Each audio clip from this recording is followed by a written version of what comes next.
It is Free Talk Live. You can take control of the airwaves here. Toll-free number is 855-450-FREE like freedom. That's 855-450-3733. We do have Skype. The Skype username is lrn.fm. And joining you here in the studio tonight, it's Ian. And Mark. Of course, you can bring up anything that is on your mind here. That is the point of Free Talk Live. So to start things out here tonight, if we get a chance, I do want to talk about the Pope, who came out this week and apparently, allegedly said there was no hell, but then the Vatican came out and said, that's not what he said. So we can talk about that. But Mark, you've been following these statue takedowns since, what was it, August of last year when it really kind of started to... Well, it's been going on, so the demands to have statues taken down were going on for a pretty long time. Yeah, but they actually started taking statues down, like mobs of people, after, around August of last year, like right around the Charlottesville racist/Antifa war that happened. Yeah, there's some great video of some kids at a university. I couldn't tell you which one it is, college university, I'm not sure which. And they basically just destroy a bronze statue of, I think, just your average, like just a Confederate soldier, right? Bronze statue, Confederate, and I'm sure they felt really great destroying the statue. I'm reminded of the people that were destroyed the Saddam Hussein statue. Right. People that didn't have the guts to do anything about their corrupt ruler up to that point were all very happy to yank down his statue. So, to me, it's all sort of interesting to keep an eye on. Well, it's symbolic. It's symbols symbolic. are important. Statues are symbols. Right. People in the takedown of such a thing is, that means something to some people, and they feel very strongly about it. And one thing I said regarding these statues is, look, I'm willing to talk about taking statues down, but in any discourse, there's compromise. What are you guys willing to give? Where are we going to, let's talk about this. And my prediction was, you can't stop with just Civil War statues. Sure, there's a good argument that Civil War statues were erected in order to, show racial power in certain times in U.S. history, mainly the 1900s. But there are historic people that are responsible for the founding of this nation who owned slaves, and basically everybody ignored my statement regarding that because I made it multiple times. Look, George Washington owned slaves. Right. Look, Thomas Jefferson, who's on the $2 bill. George Washington on the 1, Thomas Jefferson on the 2. The 2's a better bill. Both owned slaves. I'm running through the bills right now in my mind, trying to come up with Andrew Jackson slaughtered the Indians. Abraham Lincoln didn't free a single slave in his lifetime. There's all kinds of things you can say about these people. I believe Ulysses S. Grant actually owned slaves too, if I'm not the head wrong. Of the Northern Army? That's correct. Yeah. And obviously these guys had to change things when the politics of the war, which wasn't really about ending slavery. The secession, I believe, was about slavery. But the war itself was, at least the north side of the war. Well, wasn't the secession partially about slavery and partially about taxation and independence? Sure, there were all those things. The South really could have taken care of the taxation issues and the states' rights issues by getting rid of slavery if it wanted to. Right, I think you could have said, "Hey, these acts, these intolerable acts, or I can't remember what they're called. They're not called the intolerable acts, but anyway, this extra taxation that the industrialized North's putting on the agrarian South, they're unfair, and we'd like to see them done away with. If we could just get rid of this, we're willing to put up slavery. You get rid of these taxes. That would have taken care of that issue. So slavery really is the pivotal issue in the South secession, but for the North." Lincoln clearly stated that if it took not freeing a single slave to get the Union put back together, he was down for that. So you can't say he said that. Yeah, very clearly, unequivocally. They don't teach you that in school. He stated it and restated it within the same sentence. Yeah, I mean that's what they mean. That basically it was about keeping the Union together. So that's North, power. It's about power. Yeah, it's about power and that sort of thing. So anyway, now. So now, going on. Fast forward to today with the George Washington apparently had a church, and nope, this isn't the George Washington story. I got that one for the next segment. Right now, Hofstra University, Time Magazine, March the 28th. You don't get much newer than this. It's like 3 days old. I mean, we're talking about statues here, so news, 3-day-old news is hot off the presses when it comes to statues. A highly leftist school in New York. I don't know if it's highly leftist, but all right. It's in New York, so I'm figuring that it's on Long Island, really close to the city. Yeah. So, but I mean, as far as I'm concerned, every university is highly leftist. Sure, unless you're talking about these religious schools sitting in the Bible Belt. Yep. Anyway, it says some students at New York's Hofstra University want a Thomas Jefferson statue removed because Jefferson was a slave owner who believed black people were inherently inferior to whites. Both of those statements completely true. Let's see. This is a student named Jalani Owens started a Change.org petition demanding that administrators take the University of Long Island and remove the statue, no longer display it on campus. Owens and other student activists are planning a Friday protest. That should have gone off yesterday. And although he wrote that all men are created equal, Jefferson owned more than 600 slaves over the course of his life. Jefferson believed that black people and white people could never live peacefully together because black people were racially inferior. Hofstra's, but yet he had sex with one of them, at least one. Yeah, right? He basically was married to his one of his slaves. Yeah, basic. I mean, function. How could he hold those divergent viewpoints? Like on one hand saying that we can't live together, but then live together. Well, maybe he changed over time. Are you asking me to defend this? Is it possible that he? No, I'm just asking generally. Is it possible that he changed over time, or did he always hold these sort of divergent beliefs? Look, if you believe. You can believe that a group of people are inferior and still think that some outliers are great in some ways or another. I mean, I'm not. I guess I'm not here to defend racism. No, I'm not asking you to. Yeah, I wasn't asking about racism. I was just asking, how somebody could hold, those beliefs. And I guess you've given one possible explanation. I think people are very good at holding divergent beliefs. Good point. Let's go to your calls and thoughts here. If you want to jump in, you can bring up anything you want. 855-450-FREE is our toll-free number. James is on the line calling from England. James, you're on Free Talk Live. Hello. Hey, you're on the air. Hello. You are on the radio, James. Okay. Hello? Goodbye. Yeah. Toll-free number, 855-450-FREE, squandering his appearance in front of hundreds of thousands of people. Anyway, so my prediction has come true, and I suspect it will go much farther. This happens all the time. Revolutionary organizations want to change history. They have to change history in order to get what they want done. And fundamentally, that's what's going to happen here in the United States. You're going to find that essentially, the United States was founded in a time when slavery was legal. England, far bigger perpetrator of sort of slavery and those sorts of things in many European countries than the United States was. The slave trade only existed for a couple of decades while the United States was an actual country. Certainly, the owning of slaves went on for more decades more than that, but the actual slave trade itself, there weren't new people being brought in as slaves for very long. I think it was 17 years or something. I'd have to look that up. I wasn't prepared to say that exactly. So, if you want to lay blame, then there's other countries to lay blame to and that sort of thing. But the Founding Fathers, in many cases, owned slaves. And slavery at a time when, and this is true, in 1815, 85% of the U.S. population, not a poor country, 85% were below the poverty level by the standards that we would use today. I mean, getting their water from holes in the ground and, no indoor plumbing and all these things. So you're talking about poor people.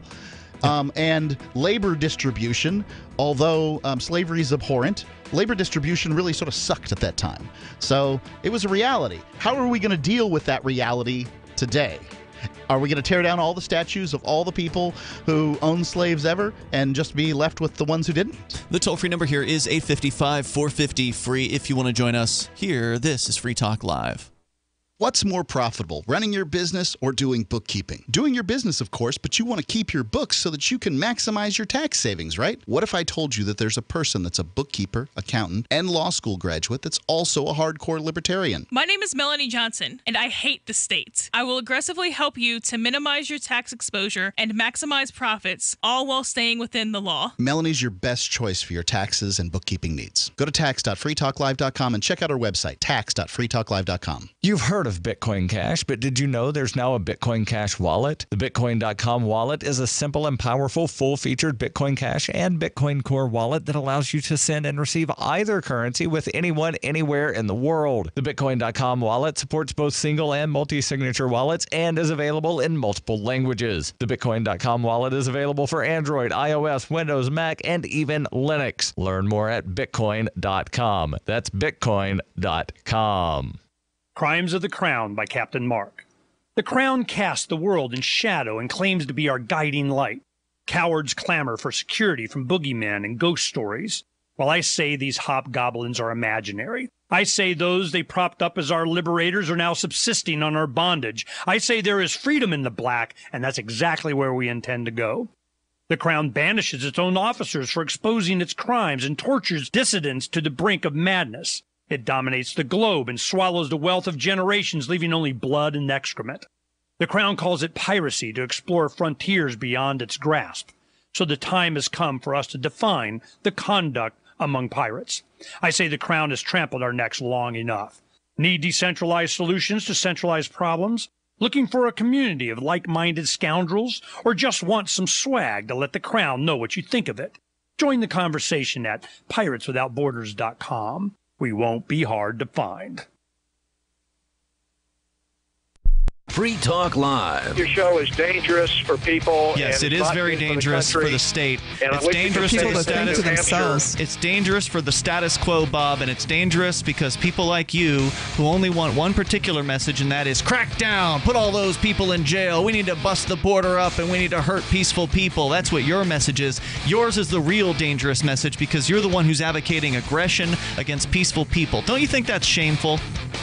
No, I think if it's against the law, you shouldn't be advocating them against the law. I'm for the law. Ding, ding. And if you break the law, is in the 1860s, it was against the law for black people to escape from their masters. Do you think they should have been brought back? No.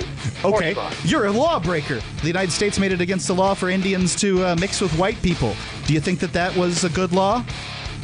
No. Free Talk Live, 7 nights a week from 7 to 10 Eastern, live on the Liberty Radio Network at LRN.FM.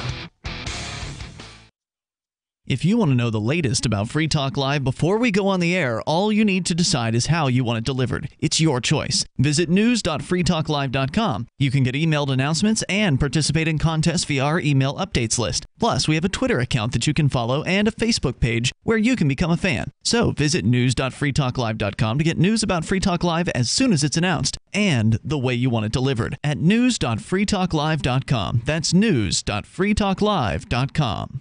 So you've signed the Shire Society Declaration and are planning your move to New Hampshire to be around more liberty-oriented people. Next, sign up for the Shire Society Forum at forum.shiresociety.com. There are a bunch of people there who are already in the Shire, and they want to meet you. If you're already in the Shire physically, you should also come by the forums. Remember, not everyone uses Facebook. New people are signing up for the Shire Society Forum every month, so drop in and say hello at forum.shiresociety.com. This is the Liberty Radio Network, broadcasting the latest liberty-oriented audio content 24 hours a day at LRN.FM.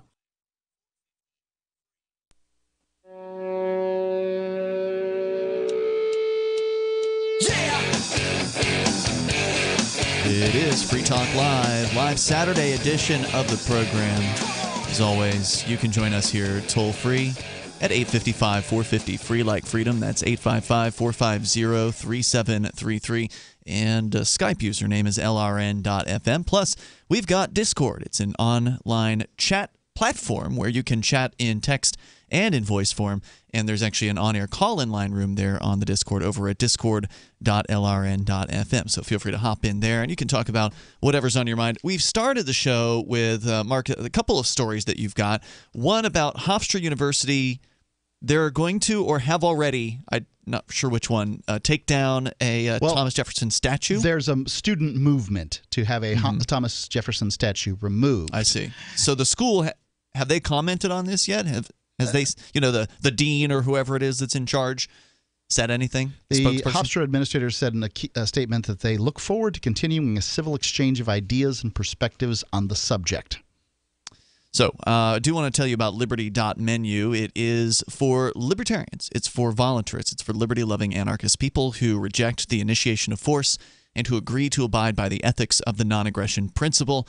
It is a menu of businesses and events and also digital content. If you're a creator, if you are a service provider, if you make a product and you want to sell it to other libertarians or give it to other liberty-minded people, you should be listed up on Liberty.menu. You go there. It's completely free to list your business or businesses. There's not a limit on what you can list there. There are upgrades that you can buy if you would like to give some money to the site. But to start, it's completely free. So head on over to Liberty.menu, and you can also leave reviews and ratings, and there's a bit of a social networking aspect there too. And if you use code FTL, you'll get a special Free Talk Live listener badge at Liberty.menu.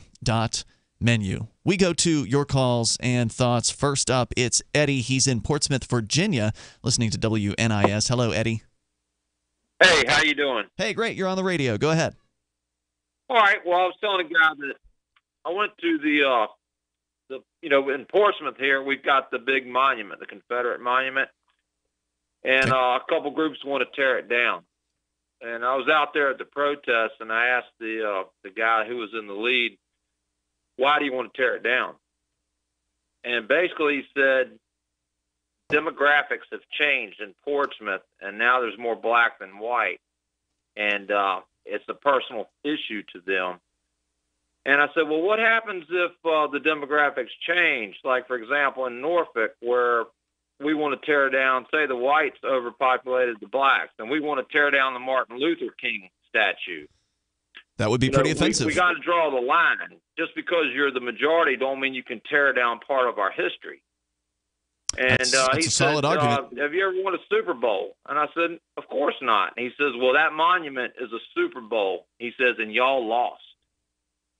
That's an interesting analogy. I'm not sure if I agree with it.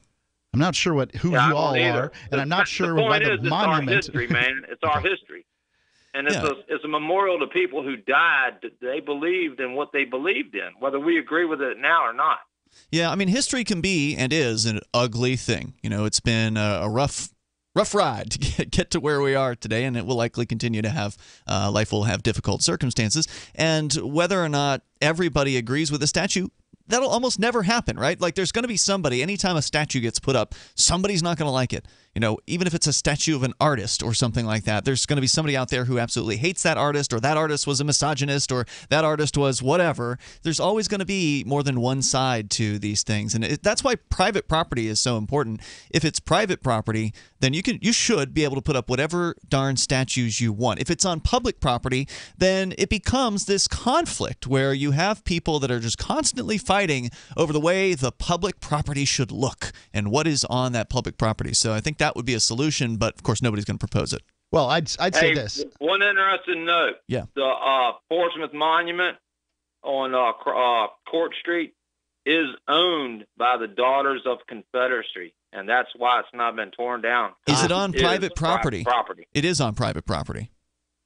Yep. Okay, right. Well then good. Yeah. Then it shouldn't be torn down. You should be able to erect whatever a statue you want, whether highly offensive or bland as heck, on your own property. I certainly wouldn't have any arguments with that. If the city comes after it, then that is an absolute outrage, and they deserve to be sued and lose heavily in court if they come after a statue on private property. I would say a statue First Amendment violation on clearly. Public property is probably something that needs to be addressed by the voters, and that it should be put up for bid. If people want to have the statue, then they can have it, and they can put it wherever they want. Somewhere else, right? They buy it and put it where you want to put it. Eddie, thanks for the call tonight. I appreciate it. The toll-free number is 855-450-FREE like freedom. Also, Skype in at username LRN.FM. We've got Dave in Indianapolis listening to WIBC. Hello, Dave. Hi. I was just calling about the Thomas Jefferson question that you had about the divergent views, and I think that the divergence was in the reality that he was living in, the time, the culture. versus the ideal that he was writing about. So he can recognize, on one hand, that this is a man standing in front of me, but he can also recognize that he's from, at the time anyway, an inferior culture where the education was low and they were used as cattle. And Well, that's just an opinion. I mean, just for somebody to say it's an inferior culture, there might be other people who say that this culture is inferior from their perspective. So sure, it would depend on how you would rate a culture. Well, that's almost like saying there isn't a hot. Is something hot? It depends on your perspective. If it isn't ultimately hot, for is some it not people, still something hot? that's hot isn't as hot. I don't want to argue definition. Somebody that works in a kitchen, for instance, is used to touching hot things, and it's not the same for them. Look, people are going to have preferences. I'm just answering from. I'm just trying to answer from his perspective and what he might have been.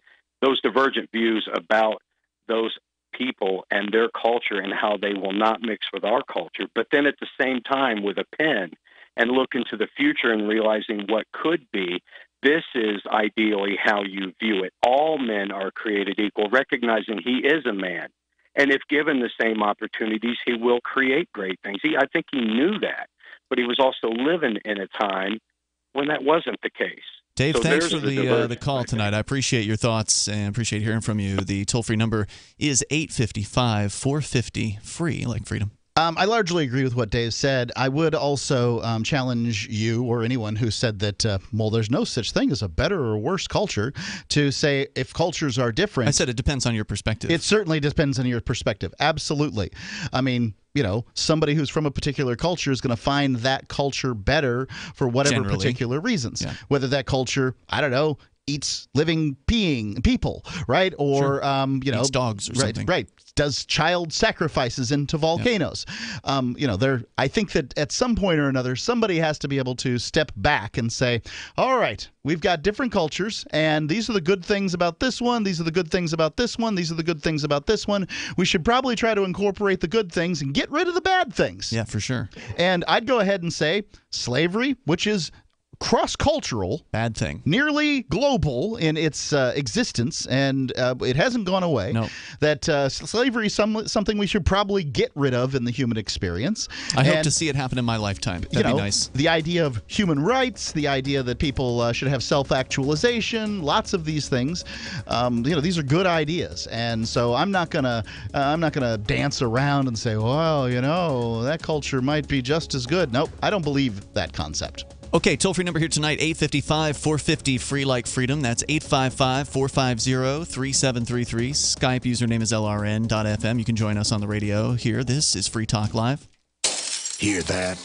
That's the sound of a house being trashed while a gang of thieves ransack the place. And what they don't steal will be destroyed. This year, resolve not to be the next victim of a break-in. Go to faketv.com and discover a device that creates the illusion someone inside is watching TV, even when you're miles away. Security is a mindset, and Fake TV should be part of your security solution. Be vigilant, but not fearful. faketv.com. Water is the single most important thing your body needs, so you want to be sure it's the best for you and your family. Since 2005, thousands have depended on Berkey purified water. The Berkey Guy provides the lowest priced filtration systems in every size. For incredibly delicious water now and in an emergency, get to GoBerkey.com or call 877-886-3653. 877-886-3653. GoBerkey.com. Is spreading the message of liberty, cryptocurrency, and peace around the globe worth $2 per month to you?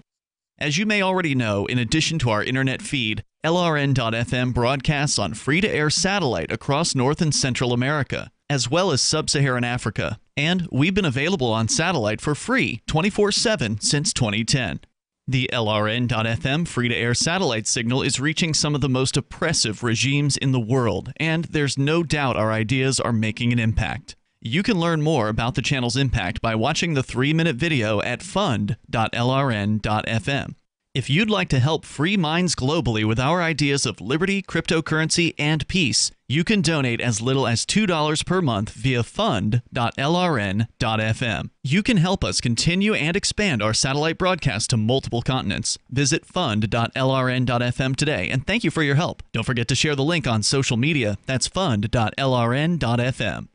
The new 4th edition of Healing Our World, The Compassion of Libertarianism, will take your understanding of liberty to a deeper level and has over 1,300 updated references, new cartoons, and a foreword by Dr. Ron Paul. With discounts for multiple book purchases, the 4th edition of Healing Our World is a great gift for the liberals, pragmatists, environmentalists, and Christians in your life who think libertarianism is cold-hearted. Get yours today at healing.freetalklive.com and use promo code FTL for a $5 discount. Some of you asked, and now we've delivered. LRN.FM's live Keene, New Hampshire studio shows are now streamed in HD on Twitch. Visit our channel at twitch.lrn.fm and give it a follow. If you have Amazon Prime, you get 1 free subscription on Twitch. If you use it on our channel, Twitch will give LRN.FM a monthly piece of your Prime subscription cost. So please watch, follow, share, and subscribe to twitch.lrn.fm. That's twitch.lrn.fm. I've been told no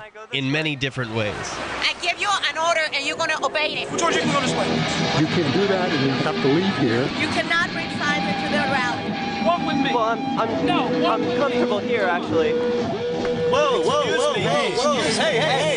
Who do you think you are? Excuse me. There is no video and audio allowed in this office. No, I have work today. You ain't going to make it. Wait on the counter. Now. Wait a minute. Whoa.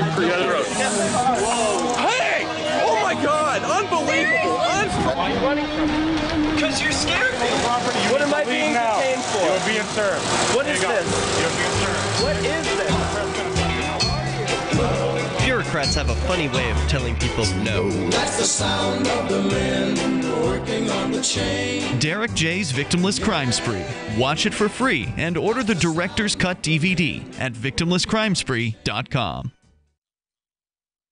You can sign up to receive the latest about the Liberty Radio Network via our email updates at updates.lrn.fm. That's updates.lrn.fm.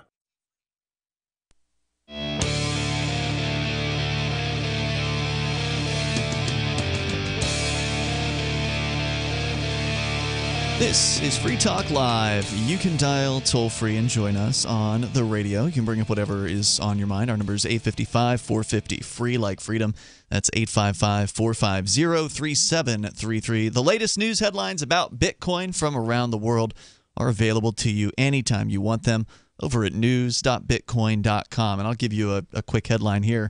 It's on sale. Bitcoin has dropped in price over the last 48 hours or so, and last I looked, it was hovering at around $7,000 per Bitcoin. Remember, you don't have to buy a whole Bitcoin to get into cryptocurrency. But first, you could buy, 0.01 and put $70 in Bitcoin, and you totally can watch it go up. Hopefully, watch it go up. There's no guarantee, Mark, that it will go up, but over time, it has trended to go up, and so hopefully, we'd like to see that continue.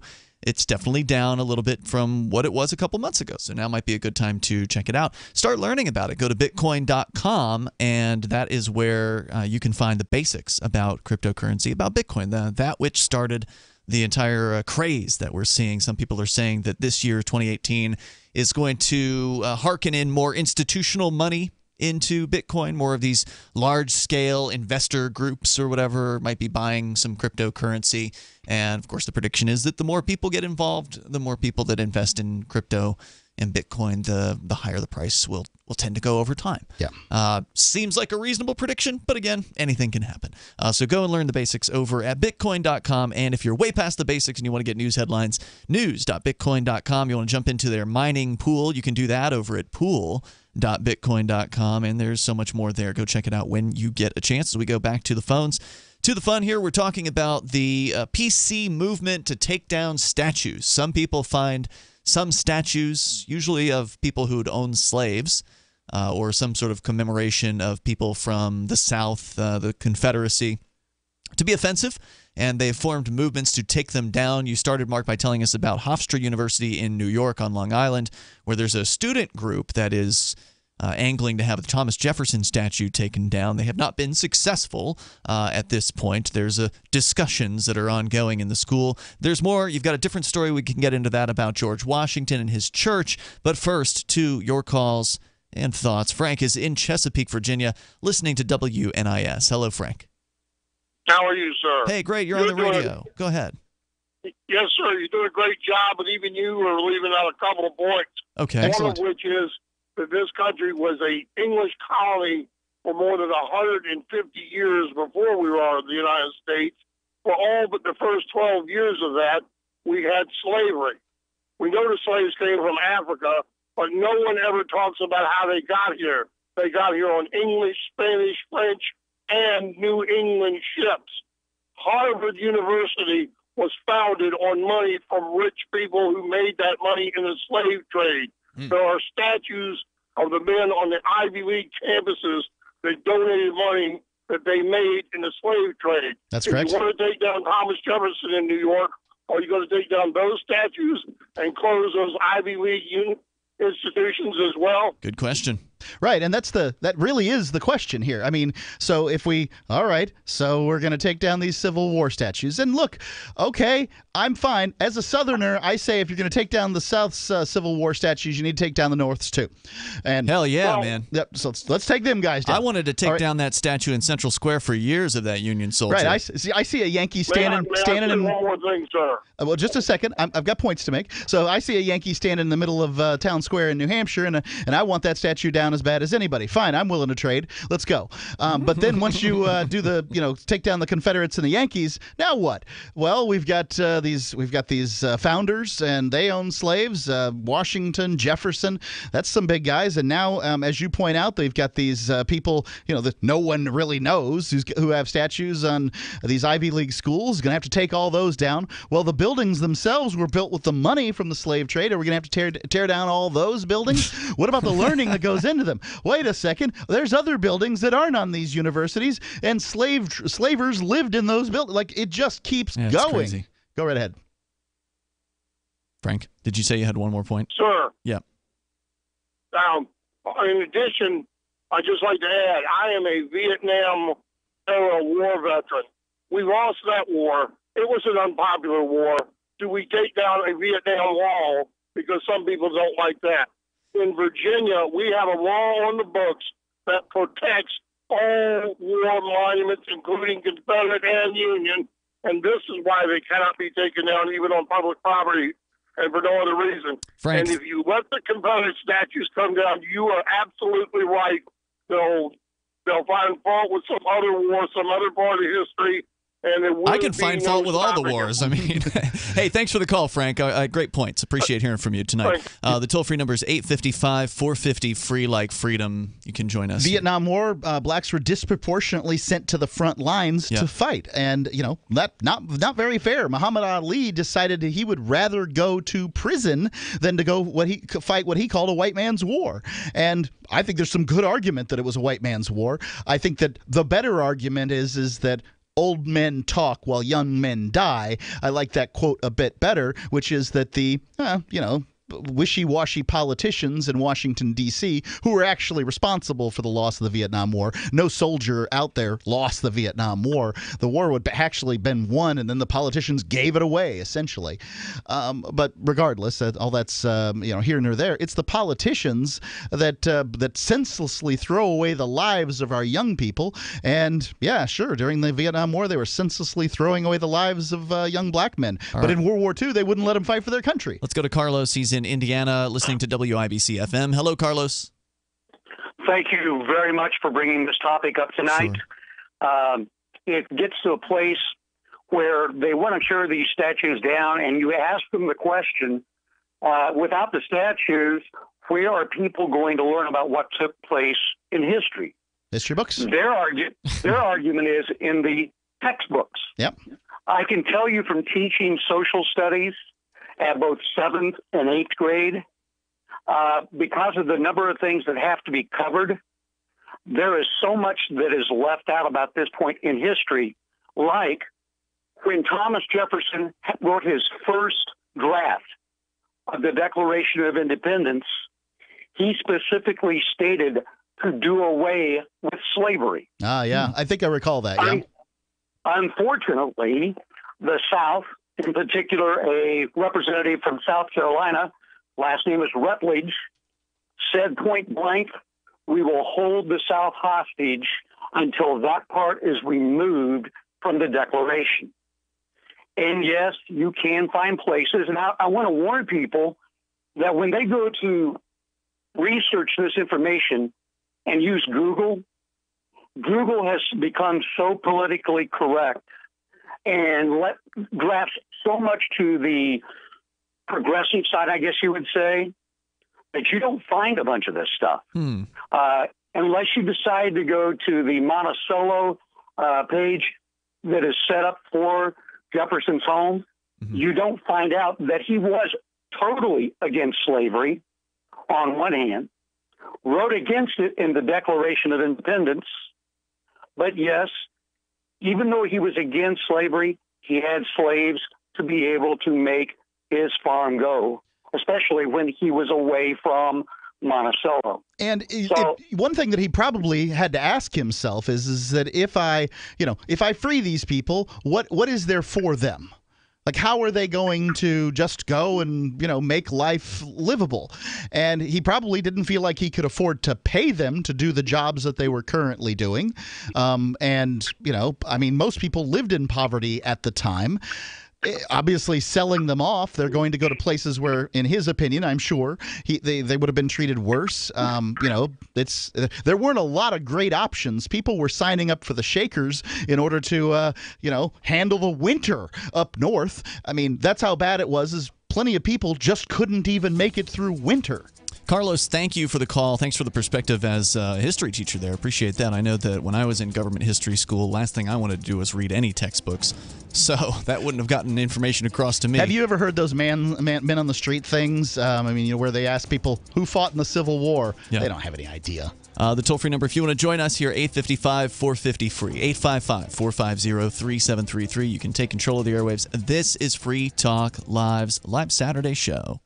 I'm Ryan Burke. I'm the head cider maker at Angry Orchard, and we're in Brittany, France. I wanted to make Angry Orchard rosé cider out of my love for rosé wine. We came here and found these red-fleshed apples. It's a really rare fruit. The apple brings a right, refreshing, natural taste to the cider and a deep, nice pink rosé hue. Our rosé is a little bit less sweet. It's got a really nice balance for any occasion. It's a really refreshing drink. Angry Orchard Cider Company, Walden, New York. Drink responsibly. The Bitcoin.com wallet is a simple and powerful full-featured Bitcoin Cash and Bitcoin Core wallet that allows you to send and receive either currency with anyone, anywhere in the world. The Bitcoin.com wallet supports both single and multi-signature wallets and is available in multiple languages. Download the Bitcoin.com wallet for easy and secure access to your Bitcoin Core and your Bitcoin Cash. The Bitcoin.com wallet is available for Android, iOS, Windows, Mac, and even Linux. Learn more at Bitcoin.com. That's Bitcoin.com. It's about time something new came along for better selling and buying online. And I found it. What now, Marge? It's buysellmakeoffer.com. Never heard of it. It's a brand new company. That's why you've never heard of it. It's the newest and best way to sell any products online. I did all the research. Sell my car? Yes. Our home? Yep. My golf bag? Your golf clubs. All of them. How about your purse collection hoard? Hey, now. You said any product. Right. I did. We get 30 days free. Really? Packages starting from only $9.95. And buysellmakeoffer.com will never charge item fees, ever. Never. And this is cool. Listen to this. You can even use Skype or video to show your items. That's cool. Yes. All we have to do is go to the website, sign up, and then load our stuff to sell. I love this site. Buysellmakeoffer.com. Buysellmakeoffer.com. You got it? Buysellmakeoffer.com. Buysellmakeoffer.com. Better selling, better buying.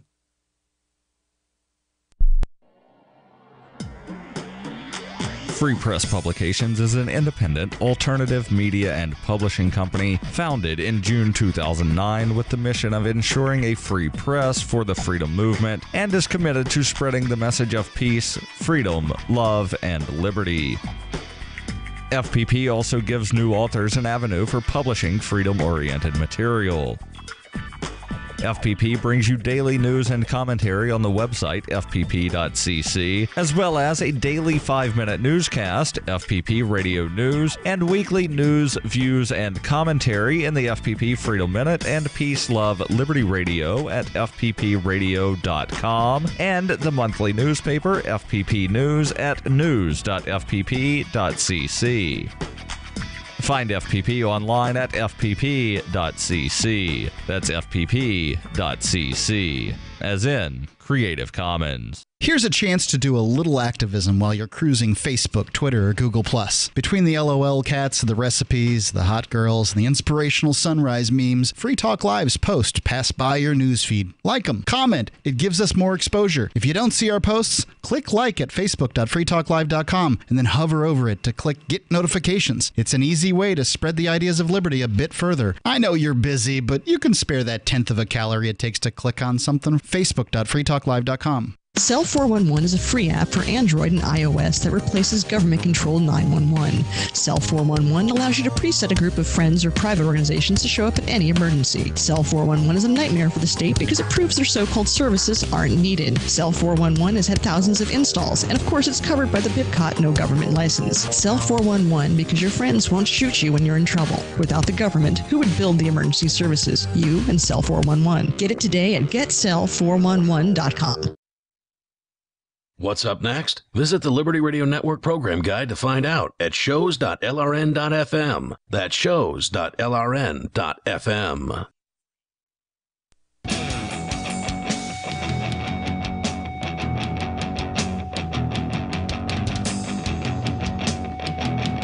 It's Free Talk Live, the live Saturday edition of the program. You're invited to join us on the radio if you want. The toll-free number is 855-450-FREE, like freedom. That's 855-450-3733. We've got Skype as well.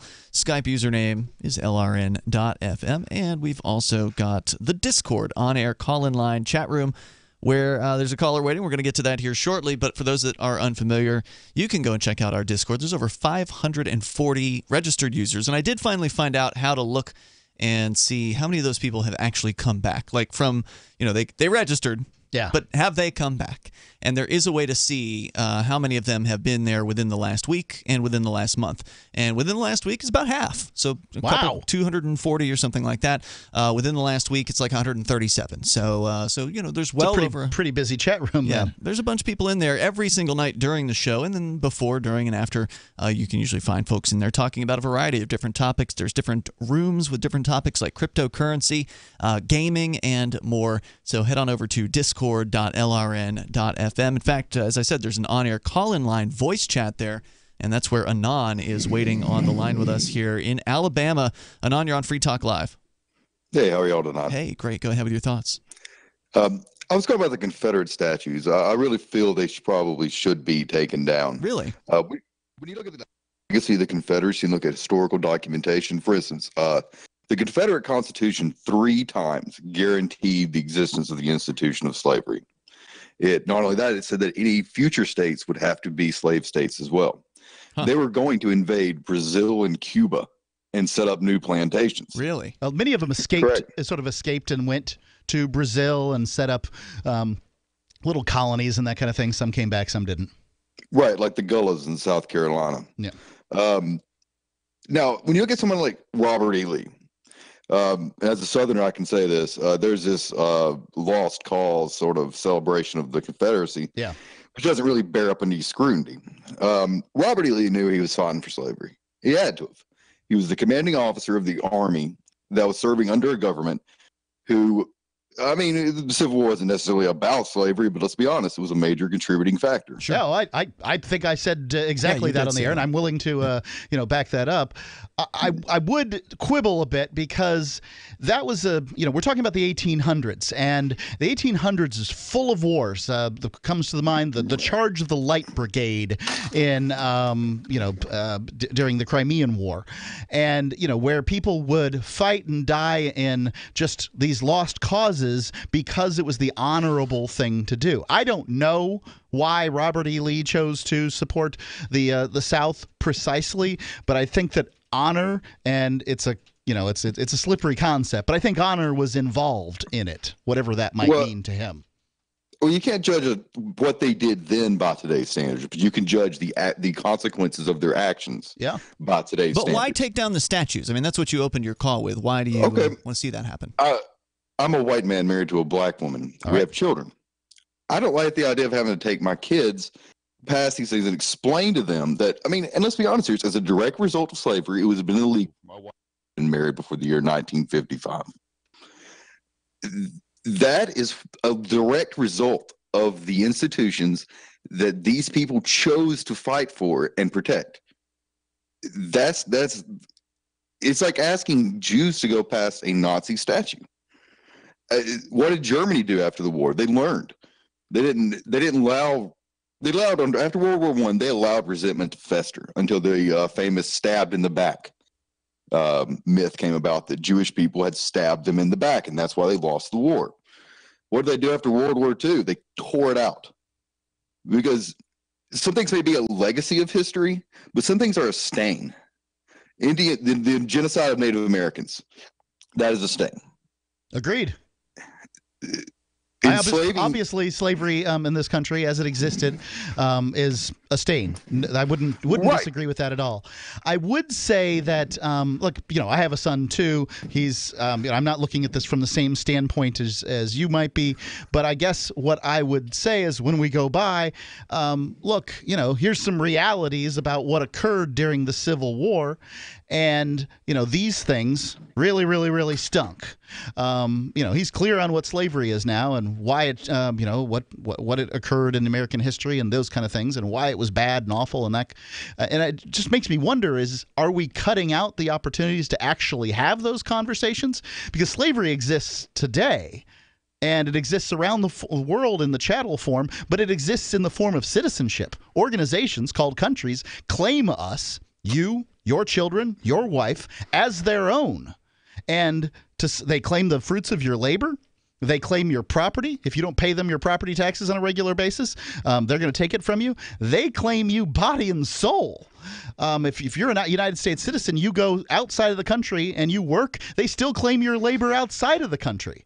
So, I mean, if you're not going to root that out without talking about what slavery is. Well, that's completely true. I agree with you to a certain extent. I'm actually descended from people who are sharecroppers, which, as you said, is pretty much a top of slavery. Yeah, it's a better form of slavery. But there are no monuments to like people who ran company stores. There are no monuments to not many usurious landlords. There's probably a Henry Ford statue out there, and people have problems with him, and that kind of thing. But would you agree that we should just, if we're going to take down those statues, we should just go ahead and take down every military statue and every politician statue, because these are essentially killers and liars and thieves? I don't know. In my opinion, the Confederate monuments go beyond the person.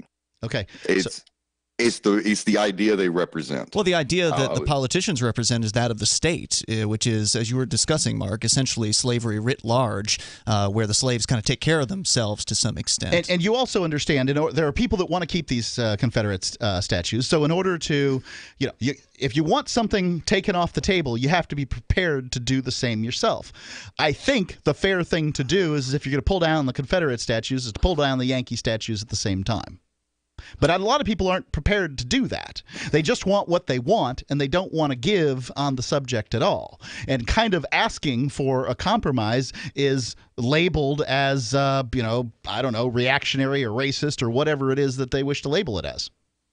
Yeah, well, I can see your point. I've actually never thought about this politician thing at all, actually, to be honest with you. It's a good call, man. I appreciate hearing from you tonight. Appreciate Anon. it. Calling from Alabama. Sounding great, by the way, on Discord. That's why Discord's great. It sounds awesome. So check out Discord. I mean, he sounds like he's a guest in the studio. He does. So head over to discord.lrn.fm. As I said, text chat, voice chat going there all the time. We go back to the regular phone calls where we've got Andrew. He's on the line in Virginia Beach, Virginia, listening to WNIS. Hello, Andrew.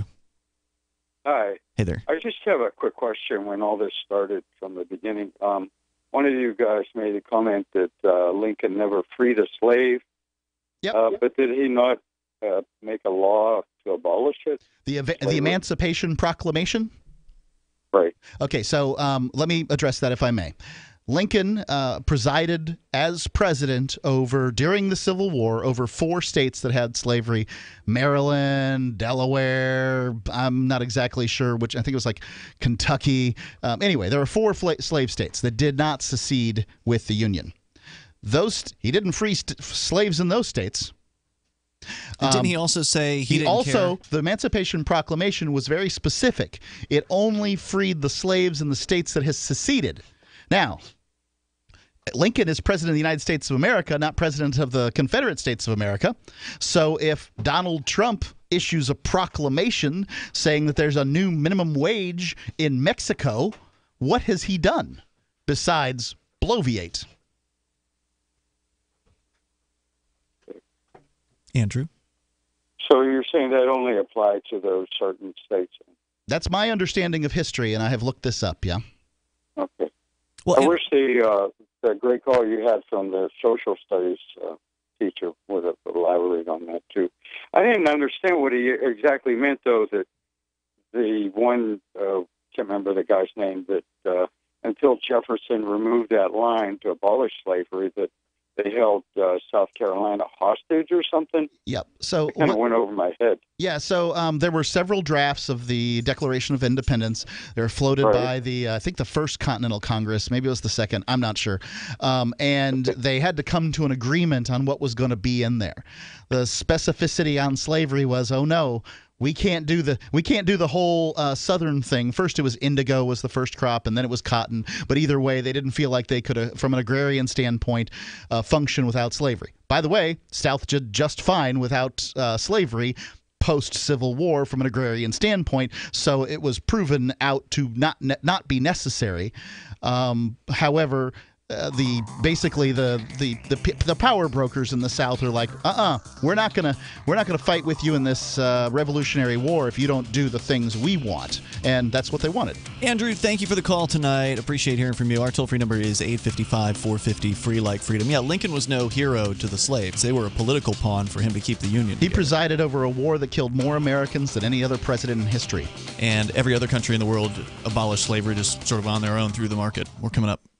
Have you checked your Google search results lately? Search results are usually the first impression that people form of you or your business, so make sure that they create a positive impression with ReputationDefender.com. What the internet says about you can have a big impact on your life and your livelihood, even if it's not true. Fortunately, you can now control how you look online and in online search results with ReputationDefender.com. Call 800-831-0771 now. That's 800-831-0771 for your free reputation analysis. If you have negative material from an ex-employee, upset patient, or former client, newspaper article, legal issue, social media, or other source showing up in your search results, you can combat it with ReputationDefender.com. Our dedicated experts in patented technology can help make your online search results look their best. Call 800-831-0771 to learn more. 800-831-0771. That's 800-831-0771. Or visit ReputationDefender.com.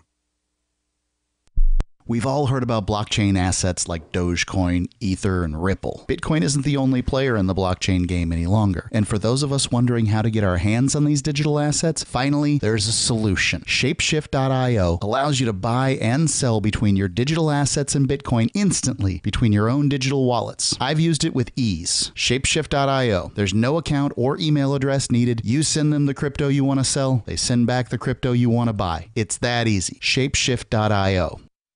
So you've heard all 3 hours of the latest episode of Free Talk Live, and you're still hungry for liberty-oriented audio content? Did you know that we have another 24/7 audio stream at LRN.FM? The Liberty Radio Network airs the latest episodes of some of the best liberty-oriented podcasts on the internet around the clock. In addition to recorded content, you'll also hear live shows like Free Talk Live, originating from our Keene, New Hampshire studio. So listen anytime at LRN.FM. That's LRN.FM. You're listening to the live edition of Free Talk Live. Hour number 2 is next after the news here on the Liberty Radio Network at LRN.FM. From Keene in the Shire, the Liberty Media capital of the world, this is Daryl W. Perry, host of FPP Radio News for Saturday, March 31st, 2018. Silver is trading at $16.36 per ounce. Gold is valued at $1,325 per ounce. Zencash is trading at $17, and the average price of Bitcoin is $7,101. Antiwar.com reports Al-Qaeda in the Arabian Peninsula has a broad presence around rural Yemen, but it's relatively rare recently for them to come near the cities to engage with the military forces therein. This did happen recently, however, when Al-Qaeda in the Arabian Peninsula attacked a military checkpoint near the Yemeni city of Al-Muqalla. The checkpoint was manned by a local faction aligned with the Saudi invasion forces. The Al-Qaeda in the Arabian Peninsula forces attacked the site overnight on Wednesday into Thursday morning, killing at least 9 of the soldiers and wounding 4 others. 5 people were also reported to have been killed in a gunfight outside the city, who were labeled suspected Al-Qaeda in the Arabian Peninsula fighters. There was no statement from Al-Qaeda in the Arabian Peninsula as to why they attacked this particular site or what their own estimate of casualties were. Al-Qaeda in the Arabian Peninsula did, however, control the city of Al-Muqalla briefly a couple of years ago. In the period immediately after the Saudi invasion, attacks on the southern Yemeni port city forced the Houthis to shift defenses away from the coast, and the Al-Qaeda in the Arabian Peninsula seized Al-Muqalla and several other coastal towns unopposed. Though pro-Saudi forces eventually retook some of them, Al-Qaeda in the Arabian Peninsula is still in control of a lot of the areas that were seen as low priority. For over 40 years, Roberts & Roberts Brokerage has been a trusted source for buying and selling precious metals like gold and silver. And as a Bitcoin-preferred business, Roberts & Roberts Brokerage has removed the minimum purchase amount for all orders paid in the digital currency. Call Roberts & Roberts Brokerage today for knowledgeable advice on buying and selling precious metals and a forward-thinking approach to new technologies. 800-874-9760 or visit online at rrbi.co.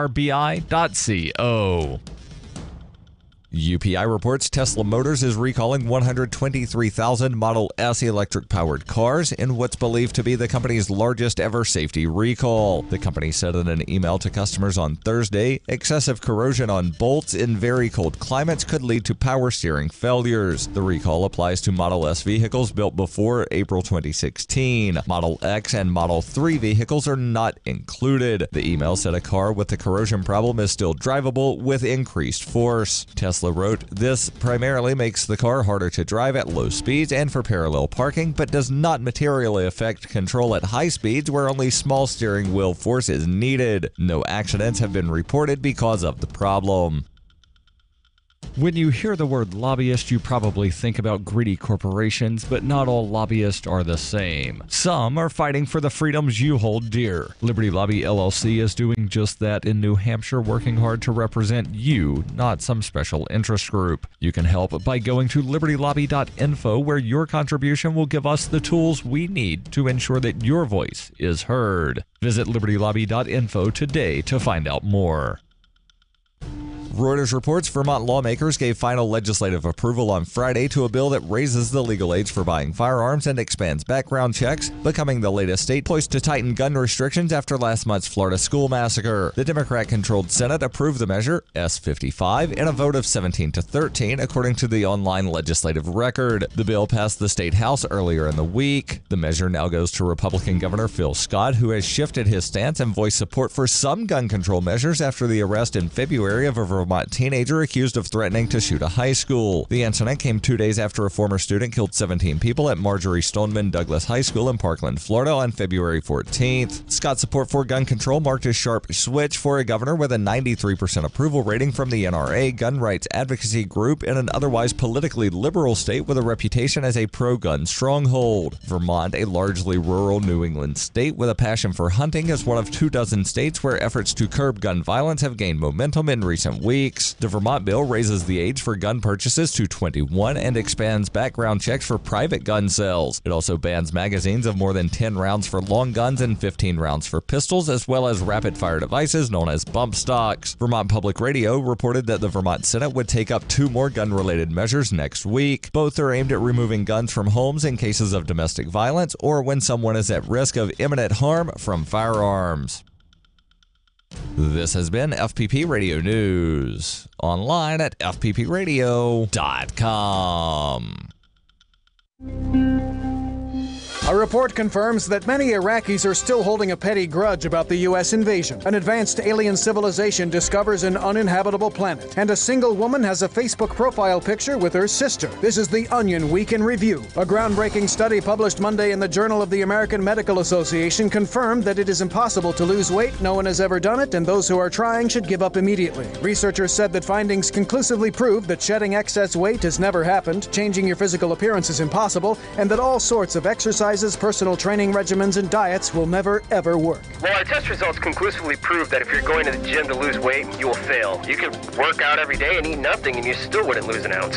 Skinny people will stay skinny. Overweight people will be overweight. That's just how it is. In other news, an area man is outraged. His private information is being collected by someone other than advertisers. And a crowd cheers as this 93-year-old fuck-up finally graduates from college. This is the Onion News Network.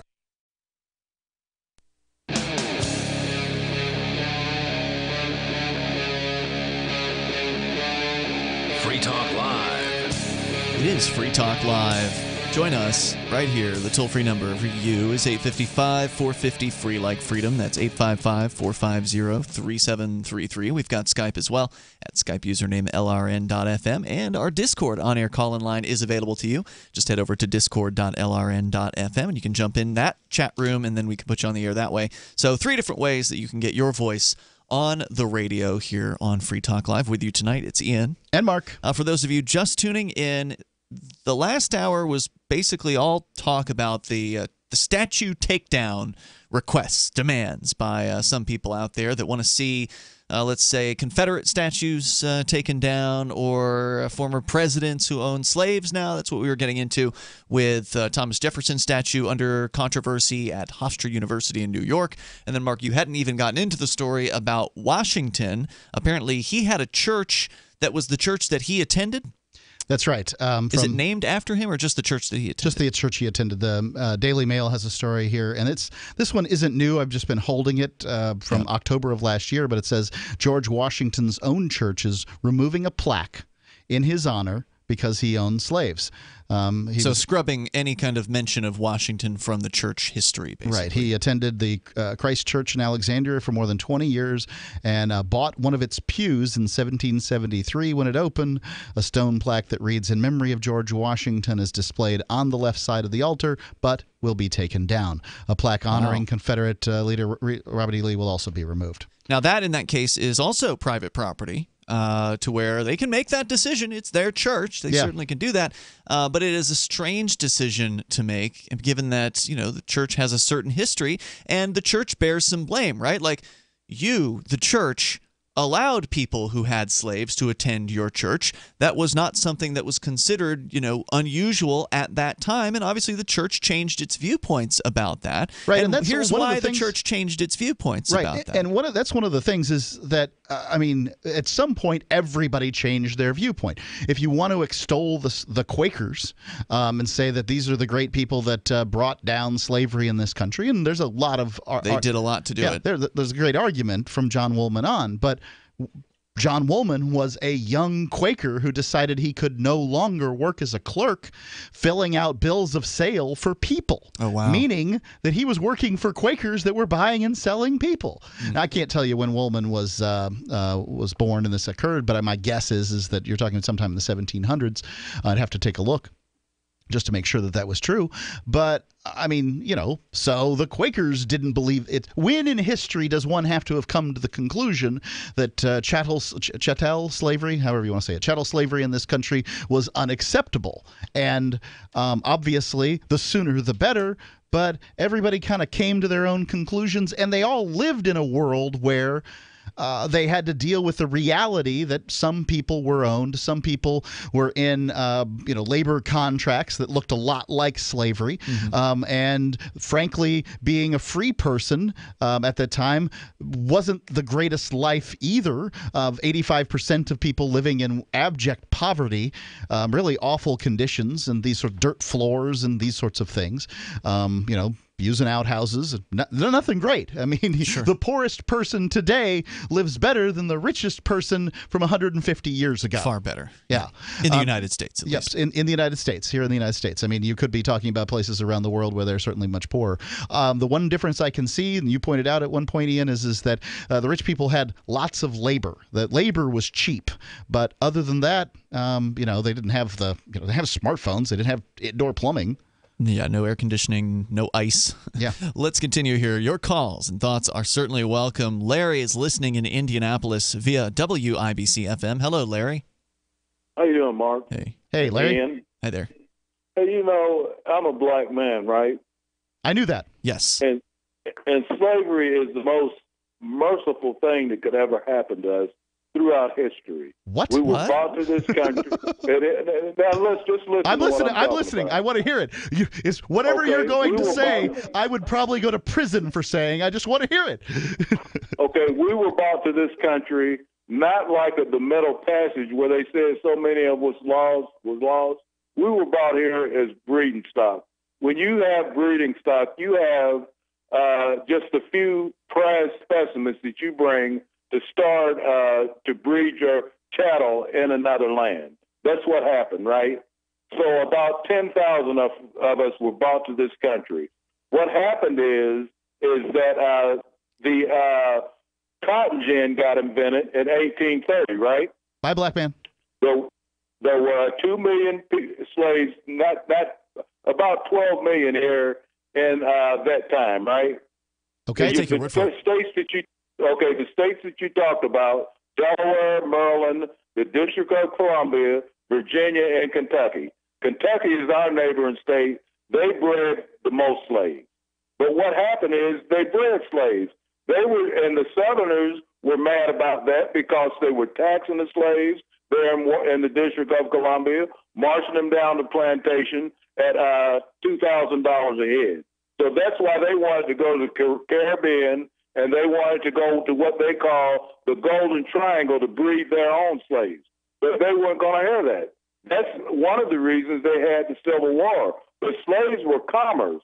The planters in the Southland, I read a book called King Cotton. I already knew about it anyway, but the planters were in debt up to their eyeballs and had mortgaged their crops and everything to the people who were called factors, which would take control of their crops.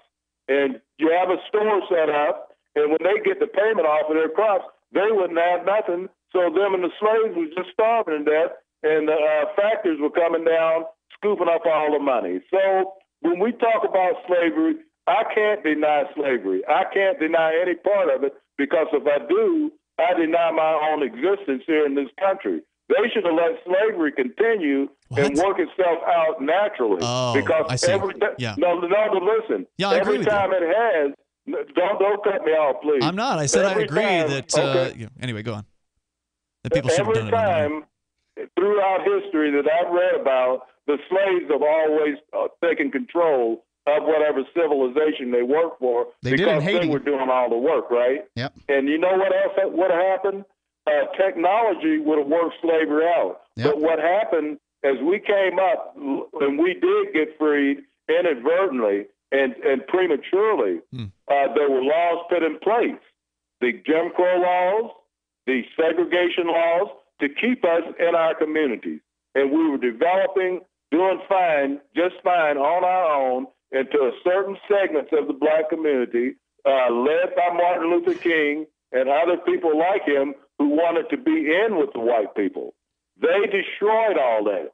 They came along and said, Hold on, we Larry. want to set down. There were lots of instances where people would come into the black community, white men would come into the black community, and they would burn down houses. They'd take somebody off and hang them for some crime that may or may not have occurred, and they do a whole variety of things. And every time it seemed like the black community was getting its legs up underneath it, really getting rocking, really smoking along, then wham, somebody's got to go and set fire to the business district.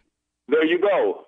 That would have been worked out over time. You have to suffer to establish yourself in a country where you have been bought and you have been protected as property, and your pioneers have been allowed to establish you in this country That was a merciful thing that the white people done for us.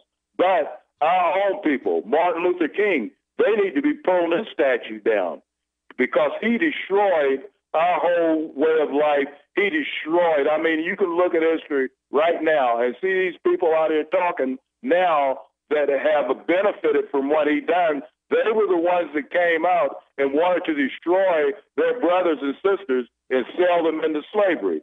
Look, I'll go to the Bible. I'll go to Exodus 21:16, where it says, if you sell your brother into slavery, you should surely be put to death. That has happened many times. The Africans sold us. What happened to them? They're being put to death now. Martin Luther King, he was put to death immediately for what he done. So I just think that Martin we Luther need to King reevaluate didn't sell that. slaves. I'm confused about what he's saying. he's That saying. he took the black people and sold them to the white people by trying to Sold them out.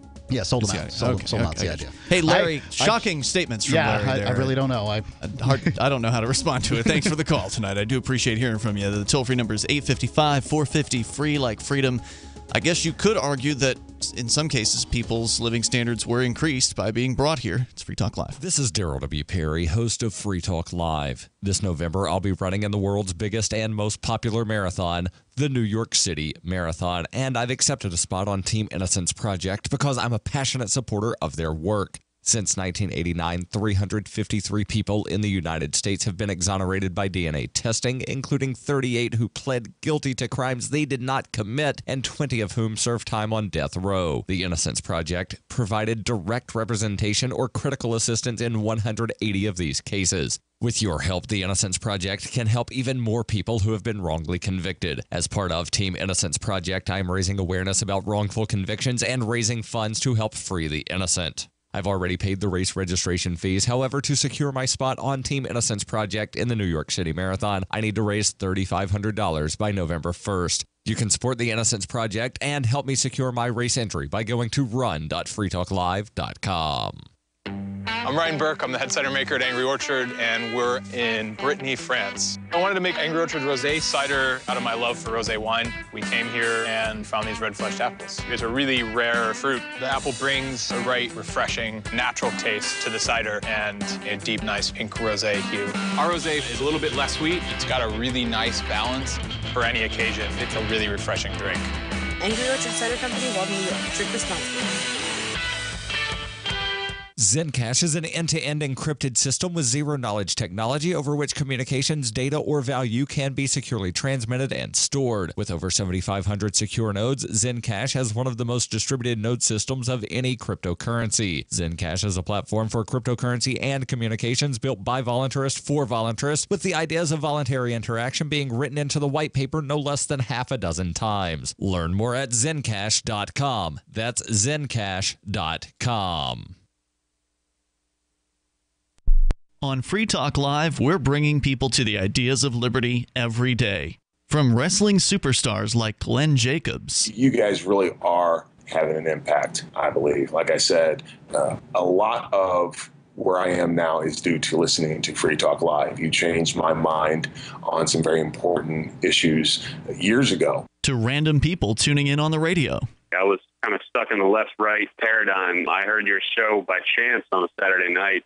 From there, I went on, joined the Free State Project, and become an amplifier. So, I mean, that's really the reason why I amp is because I know that if it wasn't for you guys being on as many stations as you are, I never would have found the ideas of liberty. Your amp will directly change more lives by getting Free Talk Live in front of people looking for talk radio online and on the air.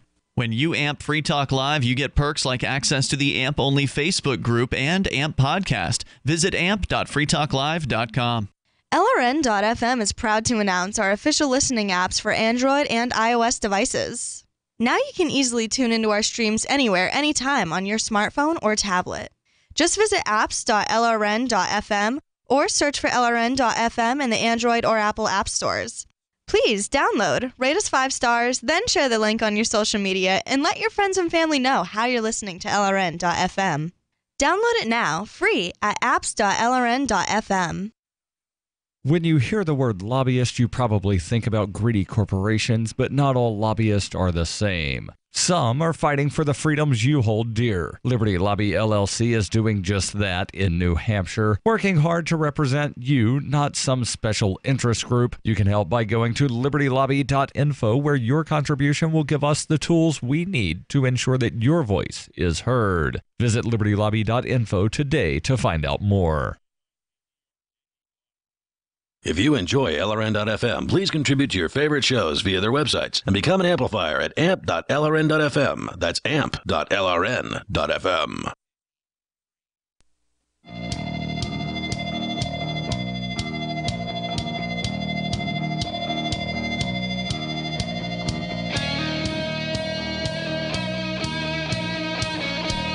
This is Free Talk Live, and you can bring up anything that you want. The live Saturday edition of the program here. You can take control of the airwaves toll-free at 855-450, free like freedom. That's 855-450-3733. You can Skype into the show at Skype username LRN.FM. You can also join us on the Discord chat, where we've got an on-air call-in line room there at discord.lrn.fm. It's Ian and Mark in the studio here tonight, and we mentioned Bitcoin to you earlier in the show. Bitcoin was the creator of all of this cryptocurrency craze, where there are now hundreds, over 1,000, 1,500 the last time I looked, different cryptocurrencies out there in the world. And I'm going to CoinMarketCap here to get the latest number. We're closing in on 1,600 cryptocurrencies, according to CoinMarketCap, 1,596 of them. And that just counts cryptocurrencies. Does that count ERC-20 tokens? Good question, it would. Mark. CoinMarketCap, it would. It would count some of them, yeah. So, yeah, it's huge. It's a huge world. $265 billion market cap is the total value of all cryptocurrencies out there. But how do you choose which ones in which to invest? Especially if you don't know what an ERC-20 token is. Indeed. Well, Zencash is definitely an option to be considering. It is one of the newer cryptocurrencies out there, started in 2017 by voluntarists, by liberty-minded people, by people that care about freedom, people that understand economics, and they are the creators of Zencash. It's a secure cryptocurrency. It is an anonymous system. It has the zero-knowledge anonymity built right into it, which is awesome. And so you've got protection with Zencash. You've also got the protection of over 7,500 secure nodes, which means that Zencash has one of the most distributed node systems of any cryptocurrency. The more nodes, over 8,000. It's over 8,000 now? Yeah. The more nodes, the more difficult it is to take this system down. It's more secure, It's basically impossible to stop it, and it's more secure. Zencash is also a platform for communications. You can send encrypted messages over Zencash. So go and learn more about Zencash, because you got to do your due diligence over at zencash.com. You can read the white paper, zencash.com. As we continue, we'll take your calls, your thoughts about what's on your mind. We go to Brian. He's in Indianapolis listening to WIBC. Hello, Brian. Hey, gentlemen, how are you? Hey, you're on the air. Go ahead. Good topic. Hey, listen, Thanks. I want to read a little bit from Abraham Lincoln's debate with Stephen Douglas in September of 1858 when he was running for the Senate seat in Illinois. All right. Now these are Lincoln's own words in this debate. Okay, and I'm gonna read a little bit and I'm gonna skip down. So bear with me a minute. Okay. Then I want to talk about Robert E. Lee and his choice to side with the state of Virginia. Because we got a lot to unpack here. You got a lot of irons in the fire. This is a great topic. So here's Lincoln's own words when he was asked about the black race. He said, "I am not, nor have ever been in favor of being about in any way the social and political equality of the white and black race. I am not, nor ever have been in favor of making voters, jurors of Negroes, nor of qualifying them to hold office." Now I'm going to skip down here in the very last part of this. It says, and in that so much as they cannot live together, while they do remain together, there must be a position of superiority and inferiority. And I, as much as any other man, is in the favor of having the superiority position assigned to the white race. So for the gentleman in Alabama, when he goes and takes his children to see a Lincoln monument, remind your children that that's Lincoln's own words about the black race. Because everybody back then was racist. It's just how it was. Not John Brown. The Union, no. Lincoln was scum. I mean, he was a tyrant. Lincoln. I'm glad you shared those quotes tonight because we've shared things like that in the past on various different discussions we've had about. Listen, he tried to put the Supreme Court Chief Justice under house arrest during the war because he disagreed with one of the arguments that he ruled against Lincoln. Threw newspapermen in jail for printing stories. Yeah, he locking up he journalists. closed down over 300 newspapers across the North who and jailed editors. That's why he suspended the writ of habeas corpus that railed against him in the war. Now let's move on so you guys can discuss that about Lincoln. Now let's talk about Robert E. Lee, one of the most amazing American military men that the United States has ever produced. Okay, Winfield Scott offered him total control of the Union Army. Okay, before Virginia seceded from the Union. Robert E. Lee went home to Arlington Mansion, which is now Arlington National Cemetery, which the Union stole from the Lee family. That's a whole other can of worms. But he went home and paced up and down for a night and decided that he could not draw his sword against his native state. And here's the reason why. Because back then, people identified by their state as a Virginian or a Tar Heel or a Pennsylvanian or North Carolinian. Nowadays, we are just all Americans. So, states' rights was a big issue back then. And that's why he could not draw his sword against his native state. But, and to the gentleman who says that the Nazis are like the Confederates. Now, I'm shifting gears again, so I'm in third gear, gentlemen. Bear with me, and I appreciate the time. Go ahead, man. Confederacy, the Confederate States of America seceded lawfully under the 10th Amendment of the Constitution of the United States. Now, you should do a little bit of basic history research before you compare the Confederates to the Nazis. The Nazis killed over 6 million Jews, wanted to rule all of Europe. The Confederates wanted to be left alone. Okay, left alone. Left alone now, to own people. Okay, now hang on. Now, Larry, the gentleman from Indianapolis here, there's a lot of truth to what he's saying. The cotton gin would have ended slavery without a war. And the United States on that part is the United States is the only civilized country in the world to end slavery by a civil war. Yep. So Larry has a lot of good points. Every other country in the world just ended it through more natural means and didn't have to kill each other over it. So the Confederates were not trying to overthrow the United States government. They wanted to secede from the government lawfully, just like the northern New England states during the War of 1812 when James Madison started that war with Britain. The New England states threatened to secede from the Union because they didn't want to have a war with Britain and they didn't want to send troops to help fight against Britain. Look that up. That's a little bit of historical The New fact. England states were trying to secede over slavery, too. They were upset that the southern states had been allowed to get away with that. Right. And here's another thing. Economically, the war of northern aggression, the war for southern independence was about money. Yeah, yeah. In 1860, the federal budget was $90 million. now listen, hang on. Oh, this is crazy. Now, through tariffs, because they didn't have income tax. Through tariff, what was king? Cotton was the main, cotton and tobacco. So through tariffs, sucked from the southern states to Washington, they fueled the Industrial Revolution of the North, and they gave no money return to the southern states. That was a big gripe. It definitely was an issue. It was the big gripe. They were going to raise the tariffs from like 15 and they were targeting the South as compared to the northern manufacturers specifically as well. Brian, amazing call. Wow, we've just had some incredible callers here tonight. So much interesting information. You're welcome to share yours with us. And thanks for the call, Brian. 855-450 free like freedom. Face it, today's electric power grid is more vulnerable than ever. From natural disasters to EMP attacks and hacking, the grid could be crippled for days or even decades in the most dire scenarios. Visit quantumharvest.net to see our built-to-last EMP-protected solar power systems. While millions suffer, you'll have vital power for water pumps, refrigeration, and sanitation. Now that's peace of mind. EMP-protected solar power systems for every need and budget. See our full range at quantumharvest.net. Water is the single most important thing your body needs, so you want to be sure it's the best for you and your family. Since 2005, thousands have depended on Berkey purified water. The Berkey Guy provides the lowest priced filtration systems in every size. For incredibly delicious water now and in an emergency, get to goberkey.com or call 877-886-3653.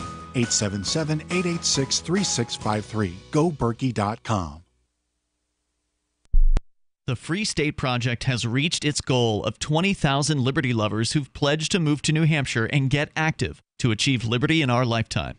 Perhaps you're trying to figure out what part of New Hampshire should be your destination. If so, consider Keene. You'll find more than 150 reasons to move to Keene at move.freekeene.com. Keene is famous for its historic, publicity-generating activism, as well as being the liberty media capital of the world. It's home to freekeene.com, New Hampshire's destination for liberty activism, news, and opinion. For years, we've been compiling over 150 reasons to move to Keene at move.freekeene.com, where you'll learn about some of what's happening here and what makes Keene a great place to live. If you love liberty, you'll probably enjoy anywhere you end up in the Shire. But do your due diligence first. Please visit move.freekeene.com for the full list of over 150 reasons to move to Keene. That's move.freekeene.com.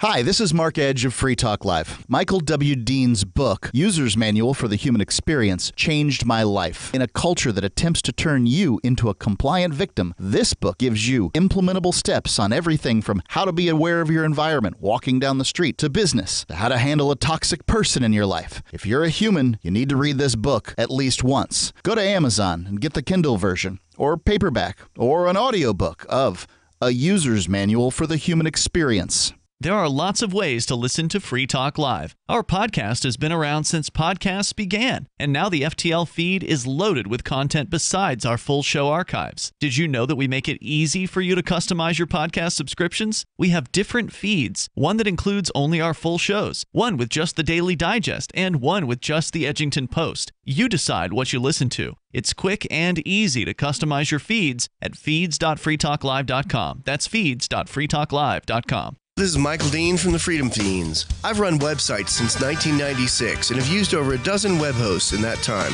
AgristHosting.com is the only one that hasn't broken my heart. Agrist Hosting's uptime and service is stellar, and their DDoS mitigation is the best I've seen. That's important because if you tell the truth in this world, you'll ruffle feathers. And some people will try dirty tricks to silence your voice. No matter what the haters hit us with, Agrist Hosting keeps our websites online. If you have a mission-critical commercial presence or a world-changing activism site, you cannot tolerate any skullduggery. So go with agristhosting.com. Have a WordPress or blog site, but you're not satisfied with performance or uptime? Or just want raw hosting? Want to pay with Bitcoin? Agrist Hosting specializes in high-performance hosting with personalized service. Go to agristhosting.com and click on the button that says Get Hosted. That's agristhosting.com. Join the LRN.FM Discord for live chat 24/7 at discord.lrn.fm. That's discord.lrn.fm.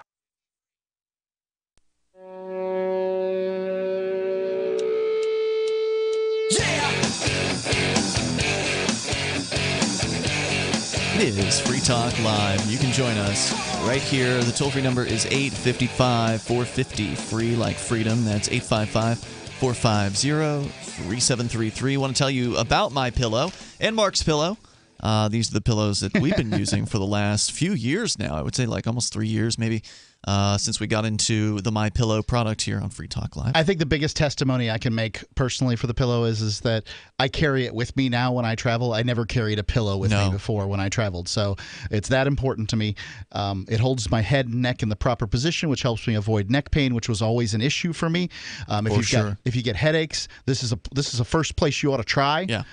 For $50 relief for headaches, 50, 60, somewhere in that range. Yeah. I'm not sure what the exact price is right now. Nor am I. I wouldn't be. I'm not trying. attempting to quote prices, but I'm trying to give you a ballpark here.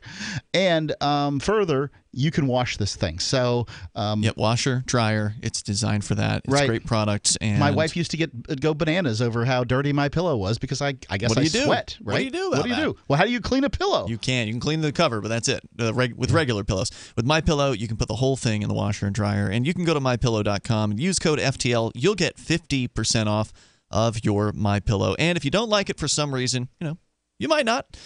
You can send it back to them, and they'll give you your purchase price back within the first 60 days. Yeah. Within the first 60 days. After that, if you decide to keep it, it's got a 10-year warranty. So they really do stand behind their product, and that says a lot to me.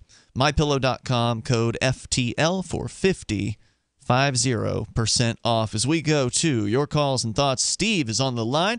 He's in Little River, South Carolina, listening to WRNN. Hello, Steve. Hi, thanks for taking my call. Yes, sir. I was just learned today that the British Empire under King William IV banned slavery in their empire in 1833. Yeah, that sounds about right. Yeah. So anyway, going back to 1788, when the Constitution was being formed, written, and ratified, one of the principles that the southern states went along with was that after 20 years there would be no more slave trade coming into the United States. Yep, that number sounds correct, and that's what happened. So in 1808, the importation of slaves ended. Now going back to Jefferson, when in the latter years of Jefferson's life, after he was president, he was in debt. I think apparently his debt was about $270,000 he owed, which might translate to $2 to $4 million at today's standard. It's good numbers. You said Jefferson had $200,000 debt? Yeah. To whom? $270,000. To whom? Creditors. To debtors. Okay, gotcha. Creditors, yes. And the Virginia laws on slavery, there was many laws on slavery, but the Virginia laws on slavery, if you were to free your slaves, you would have to be able to support them for so many years before you could free them. And Jefferson didn't have the money to take care of all of them. Interesting. Right. So that and there is an incident. I can't remember the guy. So he can't free them because he would be legally required to support them when they weren't slaves. Yes. Is that the idea? Yes, that's right. Huh. So even if he wanted to, and he was a law-abiding citizen, of course, because he was helpful in making the laws at the time. He was a law-abiding citizen, so he had to follow the law. So it was beyond his power to free his slaves because he couldn't afford to free them. So we can blame the government for that one then. Well, you blame the Virginia government. I mean, the slave laws of Virginia actually were the laws that prevented him from doing that. And he certainly couldn't go against the laws of Virginia, his home state, which he was even the governor of. Well, he could, but in his position, it would be pretty risky for him to do that. So I understand where you're coming from. There's always civil disobedience, but most people aren't willing to. Well, to also, do that. you know, what kind of conditions would these people? Remember, there were like 100 of them. I can't remember exactly how many slaves that they had at the time of his death. What kind of conditions would they have ended up in if they basically, no money, goodbye? Yeah, great point. I mean, what would your life be like? No money, no land. So it was stuck between a bad choice and a worse choice, right? Yes. Yeah. Correct. Now, I'd like to get into the Sally Hemings thing, if I may. Is this the slave that he had babies with, or at least a baby with? Right. Okay. Now, that DNA report came out in 1998. All right.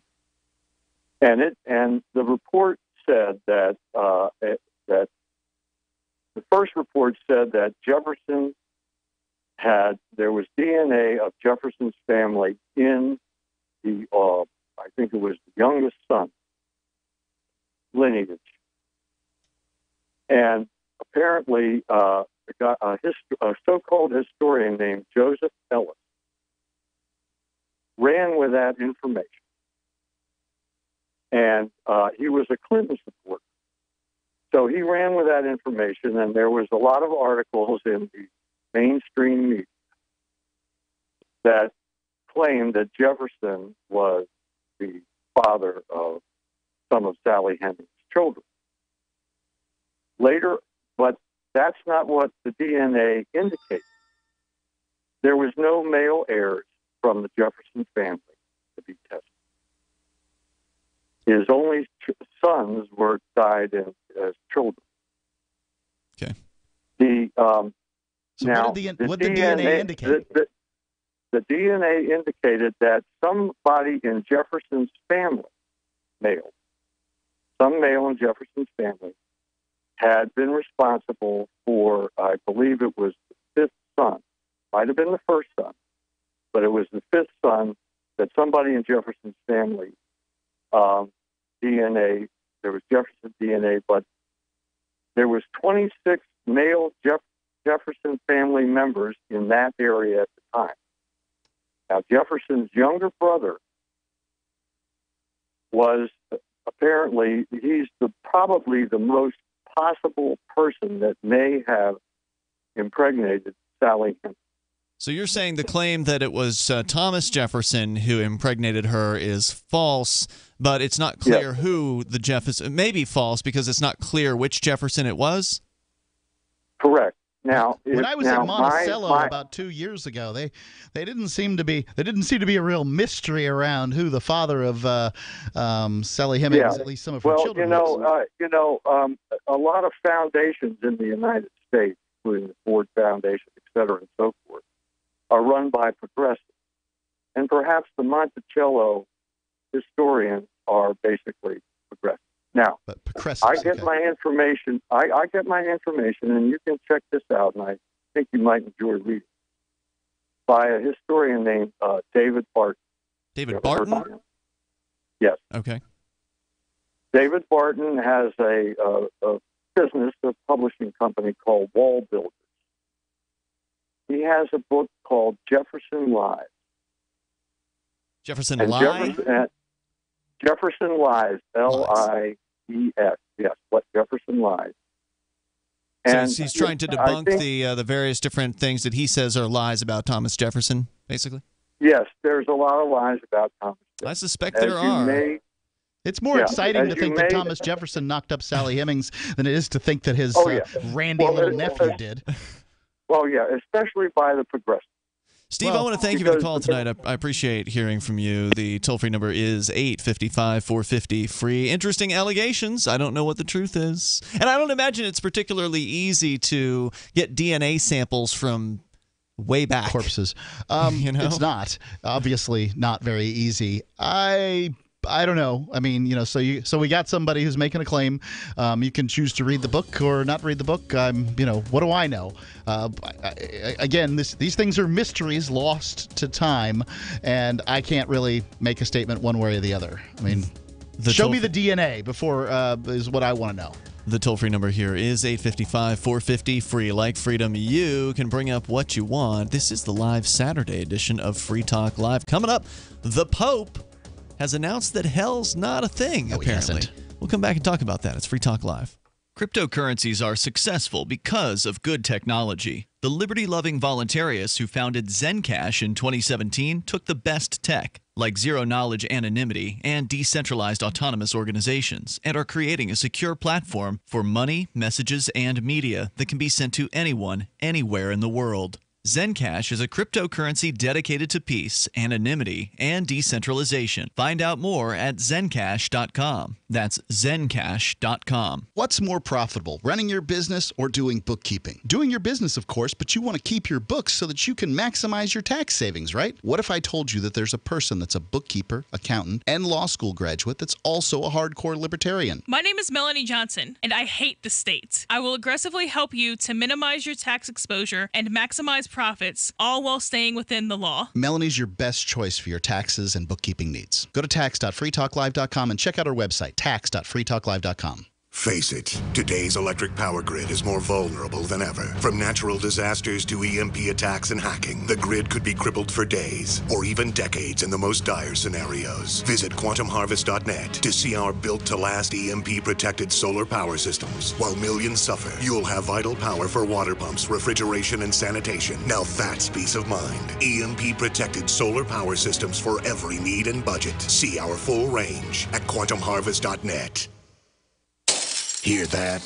That's the sound of a house being trashed while a gang of thieves ransack the place. And what they don't steal will be destroyed. This year, resolve not to be the next victim of a break-in. Go to faketv.com and discover a device that creates the illusion someone inside is watching TV, even when you're miles away. Security is a mindset, and Fake TV should be part of your security solution. Be vigilant, but not fearful. faketv.com.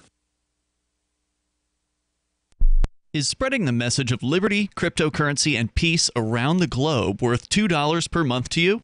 As you may already know, in addition to our internet feed, LRN.FM broadcasts on free-to-air satellite across North and Central America, as well as Sub-Saharan Africa. And we've been available on satellite for free 24/7 since 2010. The LRN.FM free-to-air satellite signal is reaching some of the most oppressive regimes in the world, and there's no doubt our ideas are making an impact. You can learn more about the channel's impact by watching the 3-minute video at fund.lrn.fm.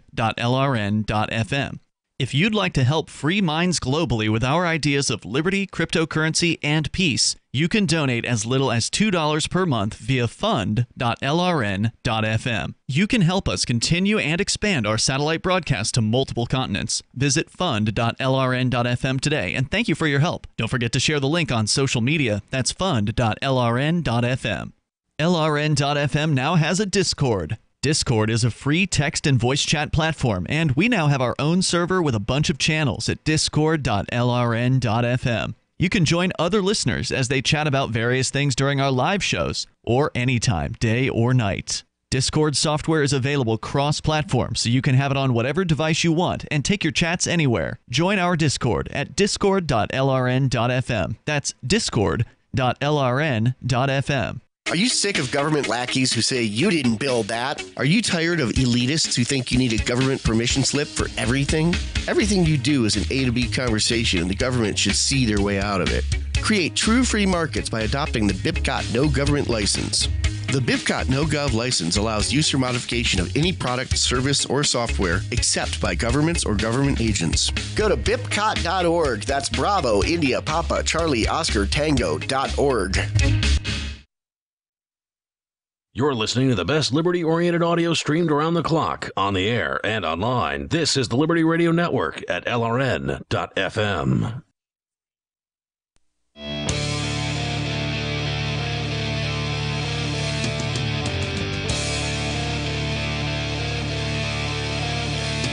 It's Free Talk Live. We invite you to join us on the radio waves. You can take control of those airwaves toll free at 855-450-FREE. Bring up what you want, 855-450-3733. We've also got Skype. Our Skype username is LRN.FM, and you can join us in the Discord on-air call-in line room over at discord.lrn.fm. We launched Discord shortly thereafter launching the Twitch channel, which is where you can go to watch the show if for some reason you want to do that. We've got it in HD form, so you get 720p, very nice, crisp, clean picture. Looks good over at twitch.lrn.fm. Twitch also has a built-in chat room there. High definition picture of two guys sitting in a radio show. It's true. Radio room. Sometimes a close-up on you. Yeah. And it's there. It's free. You can actually, one of the neatest things about Twitch is you can follow the channel. And I think we've got like 250 or 240 followers. So thank you. That's just within the last 3 months. So thanks to everybody who's hit the follow button on us. But yeah, if you got a Twitch account, you register for a Twitch account, you follow the channel, and then you turn the notifications on. You can either get email notifications, or if you've got the Twitch app on your phone, you can actually get a ding notification in your phone's notification area that we're live. Whenever it is we go live, it'll let you know. So it's a great way to be aware of the times when we're live. Now, we're live the same times every single night, 7 nights a week from 7 to 10 at night Eastern, but sometimes it's nice to have a reminder about that sort of thing. So go to twitch.lrn.fm. That's where you can watch us when we're live. And there is a chat room, as I said, on Twitch. It tends to be not so busy compared to our Discord chat, which you can access at discord.lrn.fm. But sometimes the Twitch chat is hopping. Tonight is not one of those nights, but the Discord chat is very, very busy over at discord.lrn.fm. So watch us at twitch.lrn.fm and chat with sometimes the hosts, sometimes and always other listeners over at discord.lrn.fm. Let's go to Pericles. He's on the line, calling us from Virginia and Lynchburg, listening to WLNI-FM. Hello, Pericles. Hey, how you doing? Hey, good. Go ahead with your thoughts tonight. All right. Actually, I'd love to chime in on that Pope stuff, but you didn't get to that yet. But anyway. On the what stuff? Pope. Oh, the Pope. You can comment on that, please. I mean, by all means, the Pope, as I understand it, has said that hell doesn't exist. We can get the supposed quote here in a moment, but the Vatican is trying to run that back and say, he didn't say what this reporter said that he said. Your thoughts, Pericles? Well, the thing about this current sitting Pope, number one, first Jesuit Pope in 600 years, right? So, what does that mean? What is a Jesuit Pope? I'll tell you what that means. A Jesuit Pope. A Jesuit in general, okay? You have to understand the Jesuit faction of the Catholic Church would be the militant faction of the Catholic Church, if you will, okay? Now, they have a doctrine that they swear an oath to, and part of their doctrine is to infiltrate, assimilate, and then annihilate every form of religion and government so they could take over and run things the way they want to. Now, what I'm getting at is this. They have That's an old doctrine, right? It's not working out for them. And I can't remember everything because it's too much information. I don't have my stuff in front of me. But what I'm getting at is they have a very strict value system and belief system that they swear a blood oath to. Okay? This is outside of the Jesuits. Catholic Church. Yeah, the Jesuits I'm talking about. Okay? So now, that being said, this Pope has been saying and doing things that are contrary to church doctrine since he's been in. And one of them would be this. Now, whether you're a Christian or not, okay, Christian is non-confrontational. So you're not going to say to somebody, you're going to go to hell because you don't have Christ. What you would say is, I can guarantee you salvation if you do have Christ. But the thing is, there are definitely some Christians that will, hold on, there are definitely some evangelical Christians out there who will absolutely say you're going to go to hell if you don't have Christ. I'm not arguing that point. What I'm saying is, I'm splitting the atom here. But what I'm getting at is a good Christian would never condemn anybody. I think we could all agree on that, according to that doctrine, right? Depends on which Christian you're talking about, but there are Christians who wouldn't do it. I like the notion. How's that? Yeah. Okay. Oh, you like the notion. Okay. So that being said, whether you agree with the faith system of Christianity, this Pope has literally denied Christ. Okay. Now he's denying hell. So he's denied Christ? I'm not familiar with this part. He's denied Christ in this sense. Okay. He's accepted that all paths are the same path leading to God. Okay. Now, I'm not saying that's not exactly what the statement was, according to the article, and we can get, as I said, he's talking about a previous occurrence. Okay. And I couldn't tell you everything that this Pope has said or hasn't said. I don't follow him very closely. Don't the Catholics believe that, just to clarify here, and I'm not a Catholic, I'm a pantheist. Ladies and gentlemen, get prepared for a really ignorant statement. This is a question. Coming it's up, not a statement. There's a big difference between a question and a statement, Mark. Questions are how people cure ignorance. So the question... Ladies and gentlemen, do Catholics not believe in child slavery? No, what I was going to ask is, don't they believe that the Pope's got a direct line to God? Okay. That when the Pope speaks... and here we go. All right, here's some history for you. He's called the Vicar of God. You know what the original Latin definition of vicar is? No. It's replacement. It's replacement. It's actually better than replacement. It's same as replacement. In other words, in lieu of, this will do. This is equal to. Okay? That's what the original vicar title is. So this is where you have the Eastern Church split with the Western Church, because the Eastern Church was like, no, there is no guy that represents Christ. Christ represents Christ, right? So the Catholic Church is like, no, the Pope, which is really Father, represents Jesus here on earth, which is a ridiculous statement because we're all men and none of us are that good. You know what I'm saying? We're not perfect.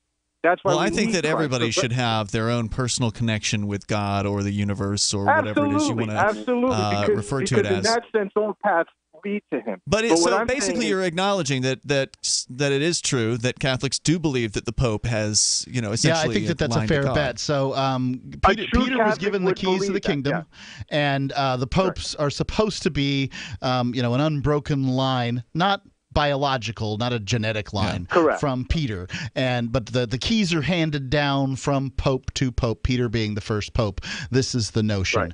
This is one of the things that has caused schisms within the church. The schism. Many of them over And time. we are going to talk more about it coming up here. I'm glad you got to comment. Pericles, did you want to say something Now- about the statues while you were here? Yeah, please let me get that in. I'm sorry, I got off on a tangent. That wasn't my intent to call. about I was the still Pope, curious but to hear what you had to say, and thanks for doing that. So That's go ahead. great. I appreciate that.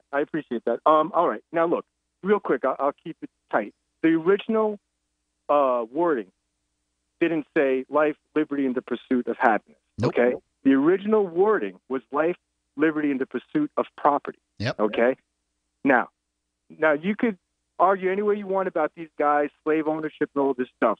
Let's just take a look back at us right now, this conversation, and pick us apart one day in the future, calling us all kinds of stuff. So we're talking about imperfect men trying to establish something, and I'm going to give them a little leeway and think they were thinking towards the future. So somebody in that room said, all right, take this word property out because not everybody there was into slavery, and everybody's got to accept that little notion too. You know what I'm saying?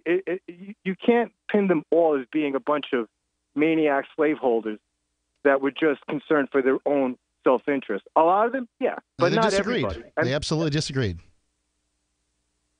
You know what I'm saying? Yeah. So no matter what, if you look at world history before then and after then, and look at this document that we hold, the Constitution, I'm telling you right now, as a Greek named Pericles, the father of democracy, this is the best document written by man to protect everyone's freedoms right now. Because you and me and everyone who's calling in, not savages. They understand history. They understand that we are imperfect.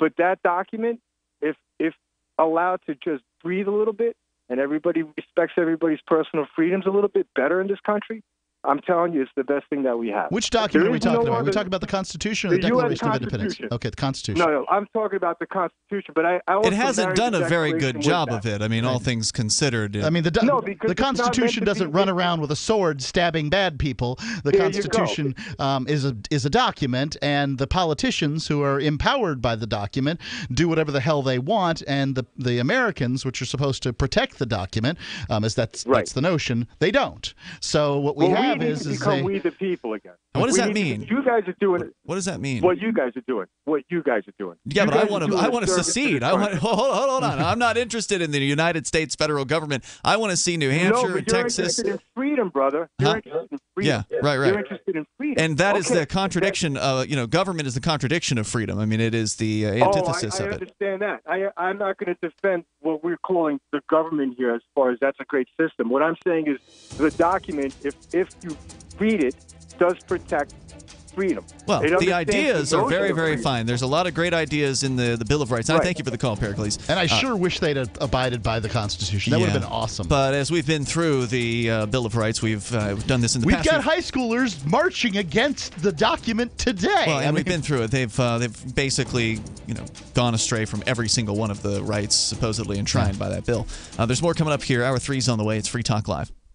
It's about time something new came along for better selling and buying online. And I found it. What now, Marge? It's buysellmakeoffer.com. Never heard of it. It's a brand new company. That's why you've never heard of it. It's the newest and best way to sell any products online. I did all the research. Sell my car? Yes. Our home? Yep. My golf bag? Your golf clubs. All of them. How about your purse collection hoard? Hey, now. You said any product. Right. I did. We get 30 days free. Really? Packages starting from only $9.95. And buysellmakeoffer.com will never charge item fees, ever.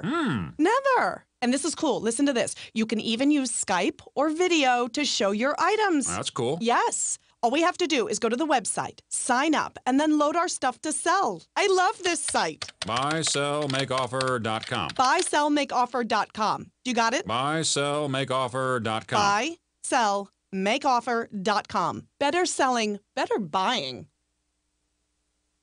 Radio is the most personal of mediums. I exist right now in your head. If you listen to Free Talk Live regularly, you know me. Free Talk Live is on more than 160 radio stations around the U.S. and has been downloaded on every continent around the world. Hundreds of thousands of listeners with ad packages from $600 a month to $6,000 a month. Imagine what we can do for your business, project, website, or idea. Email me, mark@freetalklive.com. The three most important things you can do for Free Talk Live are: 1, share one episode a week on Facebook or in some other social networking site. 2, buy the things you buy online through shop.freetalklive.com. 3, give $5 a month to the AMP program. It's my firm belief that Free Talk Live's AMP program is the best use of your charitable dollar among liberty-oriented organizations. Support all the organizations you love, but make sure you give $5 a month to AMP at amp.freetalklive.com.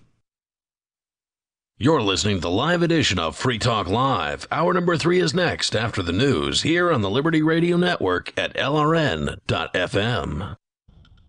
From Keene in the Shire, the Liberty Media capital of the world, this is Daryl W. Perry, host of FPP Radio News for Saturday, March 31st, 2018. Silver is trading at $16.36 per ounce. Gold is valued at $1,325 per ounce. Zencash is trading at $17, and the average price of Bitcoin is $7,101. Antiwar.com reports Al-Qaeda in the Arabian Peninsula has a broad presence around rural Yemen, but it's relatively rare recently for them to come near the cities to engage with the military forces therein. This did happen recently, however, when Al-Qaeda in the Arabian Peninsula attacked a military checkpoint near the Yemeni city of Al-Muqalla. The checkpoint was manned by a local faction aligned with the Saudi invasion forces. The Al-Qaeda in the Arabian Peninsula forces attacked the site overnight on Wednesday into Thursday morning, killing at least 9 of the soldiers and wounding 4 others. 5 people were also reported to have been killed in a gunfight outside the city, who were labeled suspected Al-Qaeda in the Arabian Peninsula fighters. There was no statement from Al-Qaeda in the Arabian Peninsula as to why they attacked this particular site or what their own estimate of casualties were. Al-Qaeda in the Arabian Peninsula did, however, control the city of Al-Muqalla briefly a couple of years ago. In the period immediately after the Saudi invasion, attacks on the southern Yemeni port city forced the Houthis to shift defenses away from the coast, and the Al-Qaeda in the Arabian Peninsula seized Al-Muqalla and several other coastal towns unopposed. Though pro-Saudi forces eventually retook some of them, Al-Qaeda in the Arabian Peninsula is still in control of a lot of the areas that were seen as low priority. For over 40 years, Roberts & Roberts Brokerage has been a trusted source for buying and selling precious metals like gold and silver. And as a Bitcoin-preferred business, Roberts & Roberts Brokerage has removed the minimum purchase amount for all orders paid in the digital currency. Call Roberts & Roberts Brokerage today for knowledgeable advice on buying and selling precious metals and a forward-thinking approach to new technologies. 800-874-9760 or visit online at rrbi.co. UPI reports Tesla Motors is recalling 123,000 Model S electric-powered cars in what's believed to be the company's largest ever safety recall. The company said in an email to customers on Thursday, excessive corrosion on bolts in very cold climates could lead to power steering failures. The recall applies to Model S vehicles built before April 2016. Model X and Model 3 vehicles are not included. The email said a car with the corrosion problem is still drivable with increased force. Tesla wrote, "This primarily makes the car harder to drive at low speeds and for parallel parking, but does not materially affect control at high speeds where only small steering wheel force is needed. No accidents have been reported because of the problem." When you hear the word lobbyist, you probably think about greedy corporations, but not all lobbyists are the same. Some are fighting for the freedoms you hold dear. Liberty Lobby LLC is doing just that in New Hampshire, working hard to represent you, not some special interest group. You can help by going to libertylobby.info, where your contribution will give us the tools we need to ensure that your voice is heard. Visit libertylobby.info today to find out more. Reuters reports Vermont lawmakers gave final legislative approval on Friday to a bill that raises the legal age for buying firearms and expands background checks, becoming the latest state poised to tighten gun restrictions after last month's Florida school massacre. The Democrat-controlled Senate approved the measure, S-55, in a vote of 17-13, according to the online legislative record. The bill passed the state House earlier in the week. The measure now goes to Republican Governor Phil Scott, who has shifted his stance and voiced support for some gun control measures after the arrest in February of a Vermont teenager accused of threatening to shoot a high school. The incident came 2 days after a former student killed 17 people at Marjorie Stoneman Douglas High School in Parkland, Florida on February 14th. Scott's support for gun control marked a sharp switch for a governor with a 93% approval rating from the NRA, gun rights advocacy group, in an otherwise politically liberal state with a reputation as a pro-gun stronghold. Vermont, a largely rural New England state with a passion for hunting, is one of 24 states where efforts to curb gun violence have gained momentum in recent weeks. The Vermont bill raises the age for gun purchases to 21 and expands background checks for private gun sales. It also bans magazines of more than 10 rounds for long guns and 15 rounds for pistols, as well as rapid-fire devices known as bump stocks. Vermont Public Radio reported that the Vermont Senate would take up 2 more gun-related measures next week. Both are aimed at removing guns from homes in cases of domestic violence or when someone is at risk of imminent harm from firearms. This has been FPP Radio News. Online at fppradio.com.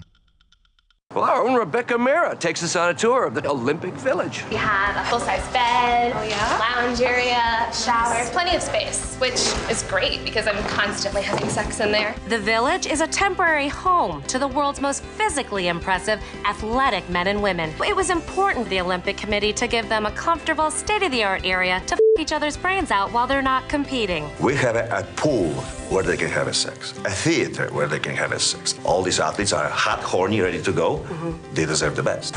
I was in Vancouver where I got eaten out by this French speed skater. I have to say, these facilities are even better, and I'm going to try to a Japanese guy. You've spared no expense. These athletes deserve the best. They sacrifice so much for their countries. They deserve to be able to until their and can't take it anymore.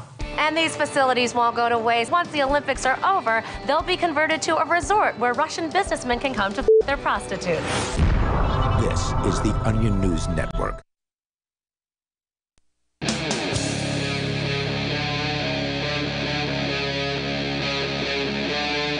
Free Talk Live.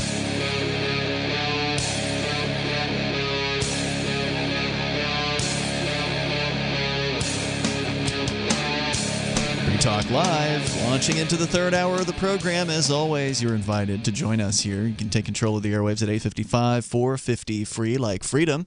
That's 855-450-3733. Joining you in the studio tonight, it's Ian. And Mark. So for those of you just tuning in, there was a lot that we talked earlier tonight about the various takedown movements surrounding statues and apparently a plaque about George Washington now in his own church. They've taken that down. So taking it down, it is actually supposed to come out this summer. Oh, okay. Well, anyway, they're planning to do that. Apparently, they can't just take down the. It's stone, so maybe it's the altar sitting on it. I don't know. So you can, of course, talk about anything that happens to be on your mind. The toll-free number is 855-450 free, like freedom. We also want to get into the story here about the Pope, who has allegedly said that there is no hell, and then the Vatican is trying to backtrack past that. But let's go to your calls and thoughts here first. We've got Matthew. He's watching us on our YouTube stream, which is unusual. Most people will watch us on Twitch, but YouTube's still there for those of you that prefer lower resolution. Matthew, you're on Free Talk Live. Go ahead. Well, it is a radio show after all. Indeed. Welcome. Thank you.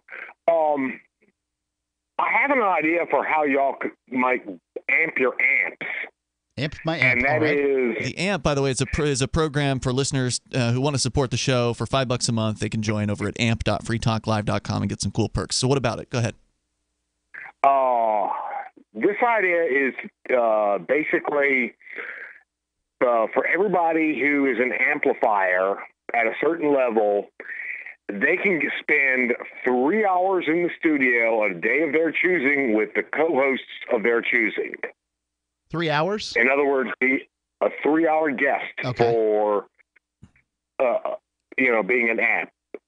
What do you think? They can already.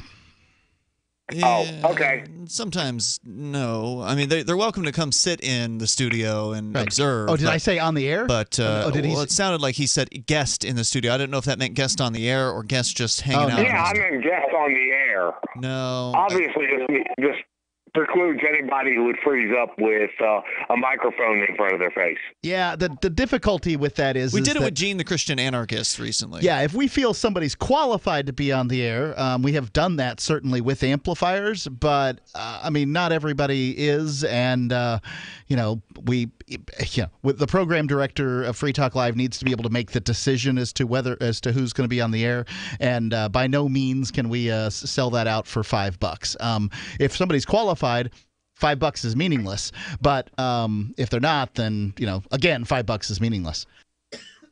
Okay, well, that was my idea, but I had another thing. I saw this on Breitbart like about a week ago, and it's troubled me ever since. The federal government, there's a type of love doll that designed by the Japanese and made in China.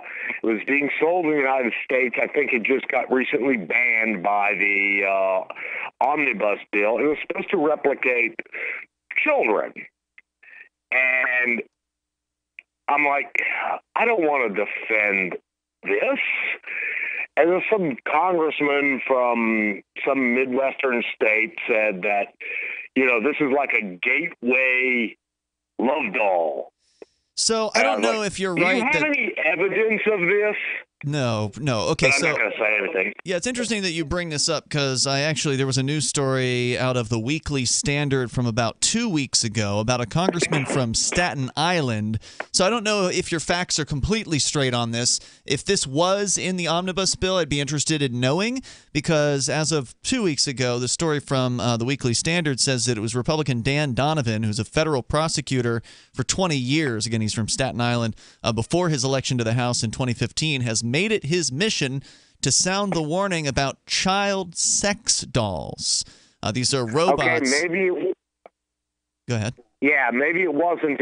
Maybe it wasn't in the omnibus bill, but he's proposed what they're calling the Curbing Realistic Exploitative Electronic Pedophilic Robots Act, or Creeper Act, in order to ban the imports of these dolls and make possession of them illegal. Matthew, thanks for the call tonight. The toll-free number here is 855-450-FREE, like freedom. And this is one of those things where it's going to be tough for some people to hear a conversation about this. Essentially, as they describe them here, these child sex dolls are robots engineered to warm to the human touch and disturbingly lifelike, they say, in their prepubescent features. They're being marketed to pedophiles. Made overseas, they're increasingly prevalent stateside. He says, quote, this is Dan Donovan, the guy proposing to ban them, quote, when I saw articles on the issues of child sex dolls abroad, I knew I had to act immediately to stop the proliferation of them within the United States. They are already illegal in the United Kingdom and being hotly debated in Canada. He has spent an entire career locking up pedophiles, and he says that, quote, every case has stayed with me. There's no situation where a child was hurt or victimized that doesn't leave your thoughts. I will do everything possible to stop crimes against children, unquote. Well, okay, so first off, I find the whole notion of wanting something like this abhorrent. For sure. But it is my job as a person who is I'm basically a modern day philosopher, right? And my area of concern surrounds human rights, the rights of the individual.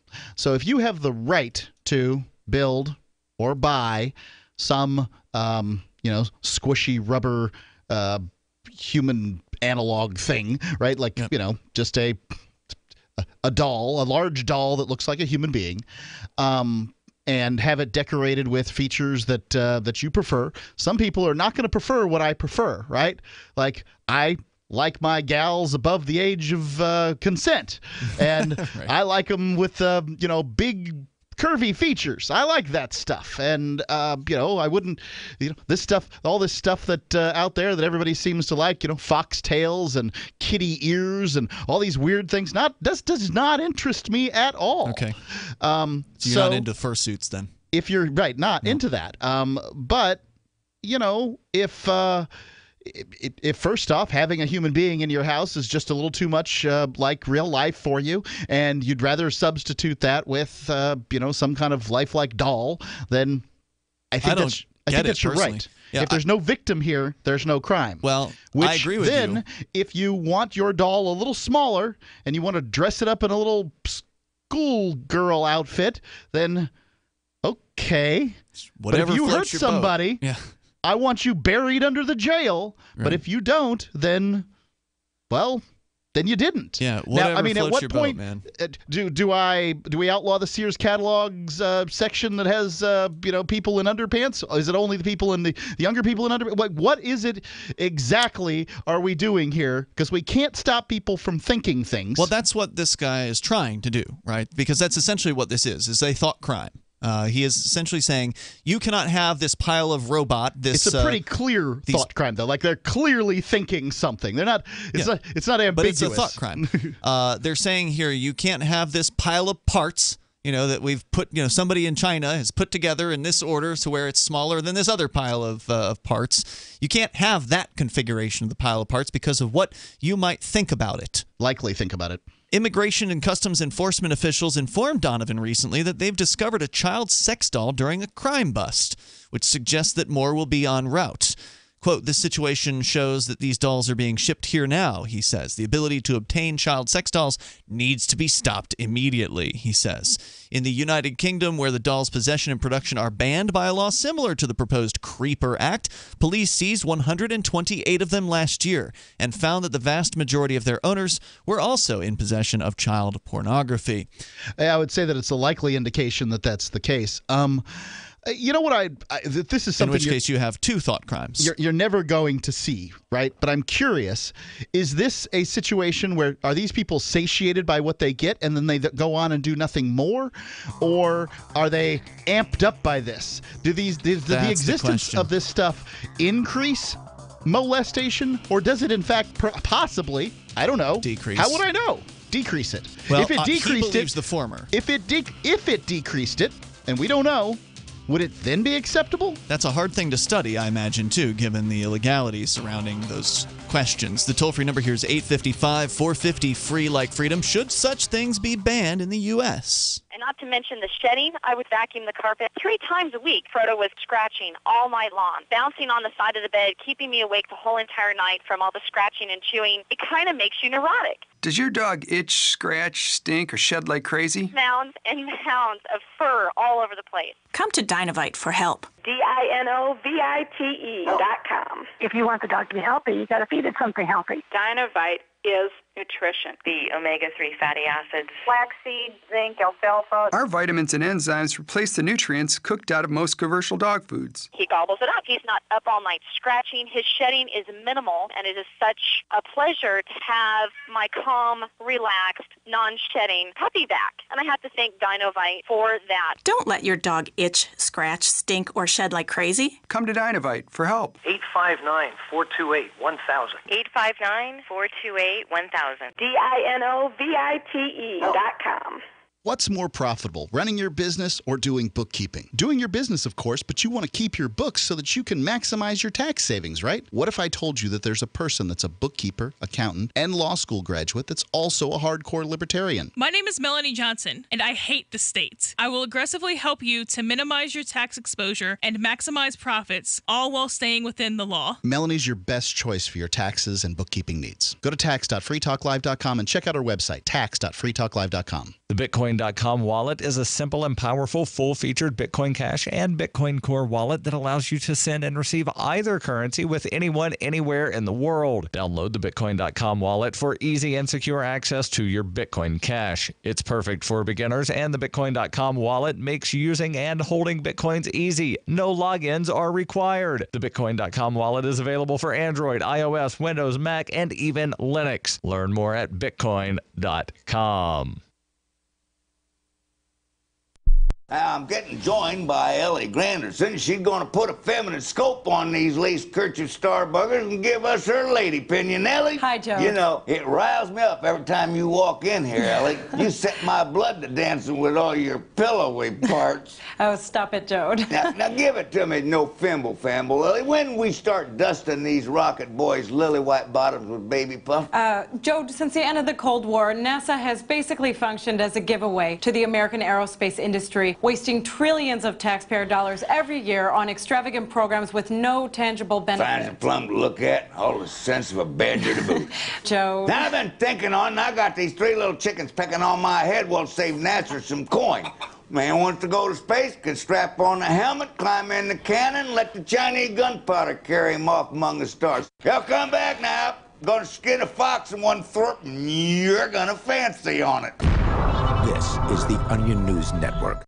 Did you know you can watch Free Talk Live during our live show 7 days a week from 7 to 10 p.m. Eastern via our studio cams at cam.freetalklive.com? Plus, you can chat with other listeners while you watch, all totally free. Now that our live video stream is hosted by YouTube, our video archives will be online even faster. So be sure to subscribe to our YouTube channel. Listen, watch, and chat all free at cam.freetalklive.com. That's cam.freetalklive.com. This Your Family Today tip is brought to you by Stouffer's, helping bring your family together with wholesome dinner options, even on the busiest of nights. Find dinner table ideas to bring your family together at letsfixdinner.com.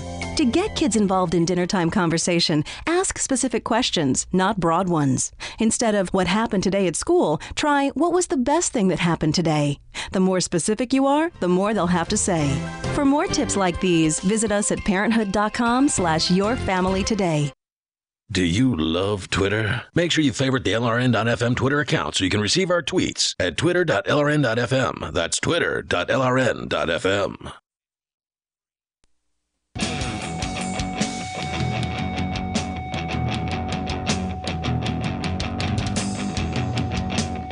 This is Free Talk Live. It is the live Saturday edition of the program. Of course, you can join us here toll-free at 855-450-FREE, like freedom. Joining you tonight, it's Ian. And Mark. Coming up this summer, just before, actually, the first week before the summer starts, June 14th through the 18th, it will be beautiful in the White Mountains of New Hampshire at Rogers Campground for Fork Fest 2018. No, I didn't say Pork Fest.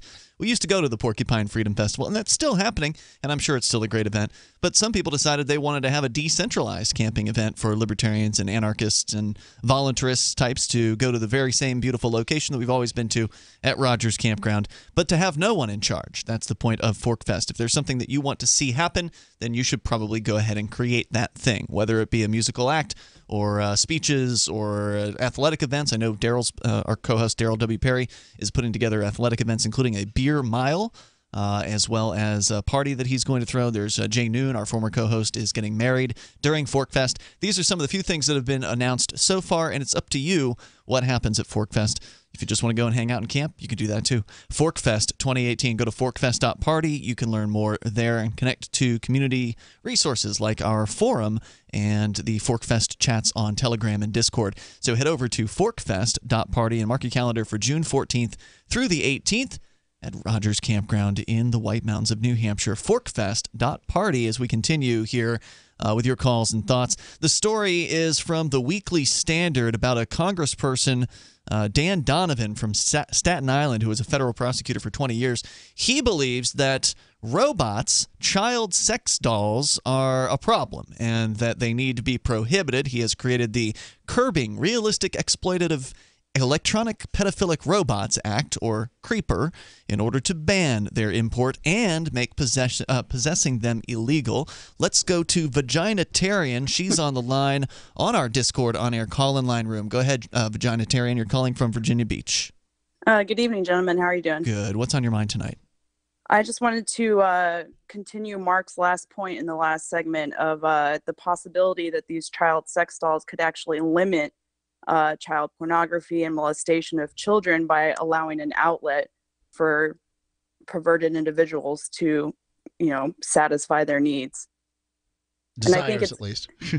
Desires, yes. I think it's a valid point, and I think it has a lot of possibility. I do think it is, of course, very hard to collect data on that, but outright banning them is just going to encourage it. It's the same sort of story with the war on drugs and with outright banning on guns and bump stocks and everything that's so volatile lately.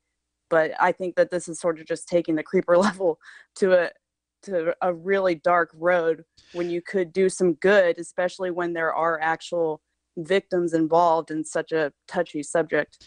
Yeah, whenever I hear politicians and preachers and these kind of folks railing about some kind of perversion or another, I sometimes I'll write it down, just waiting for the news story to come out same person where they've been caught with whatever it is, because they always seem to be the ones who want to talk about it, right? Oh, absolutely. For whatever the reason might be. But here, the reality is if you make a law, people are going to try to get around the law, whatever that law might be. So if you make a law that says you can't make Child sex dolls. Yeah, child sex dolls. Well, then they're just going to use regular-sized ones. Or what Gene the Christian Anarchist says in the Discord chat here, what about a sex alien that's only 36 inches tall? Right, or whatever the whatever the situation is, they're going to figure some way around it, whatever it might be. I mean, if we say that, for people who want these devices, these marital aids, as it were, whatever these they might be. These people aren't married. Fine. They probably aren't. Whatever it might be that they want these things for, that are, I don't know, 48 inches tall. Well, what about the ones that want them that are like 8 feet tall? Is that unacceptable? Is it unacceptable? Amazon sex dolls. And it's coming, thing, folks. It is going to happen. It's probably already here. Somewhere, somebody, this is their thing. And if you're going to let normal-sized ones in, and what by the way, is a normal-sized woman? I don't know. I mean, who out there is going to get on the radio and say that normal-sized women are above the age of the size of 4 foot 10 inches tall? Because there's a 4 foot 9 inch tall woman listening to this show that's like, wow, what are you talking about? That stinks. Australia tried to outlaw flat-chested female pornography. I believe they did a couple of years ago. Maybe they Several years ago. Did it. I don't know. They did do it. But it's just it's disgusting. I mean, if women with B cups can do pornography, then why can't women with A cups do pornography? All women should do pornography. I don't think. I don't know about that. I think it's probably best for everyone if they so choose. If they so choose. This is all about thoughts. It's about thought crimes, as Christian Anarchist puts it in the chat room. How about hiring a prostitute and dressing her up like a schoolgirl? Will that also be made illegal as well? Where do you draw the line? Indeed. Anything else you want to share? A segue, I would like to talk about the Pope and the hell comment. As a prior Catholic, this whole topic was really interesting, and the Vox actually had a very good title with it, with Pope Francis reportedly denies the existence of hell, period, Vatican panics.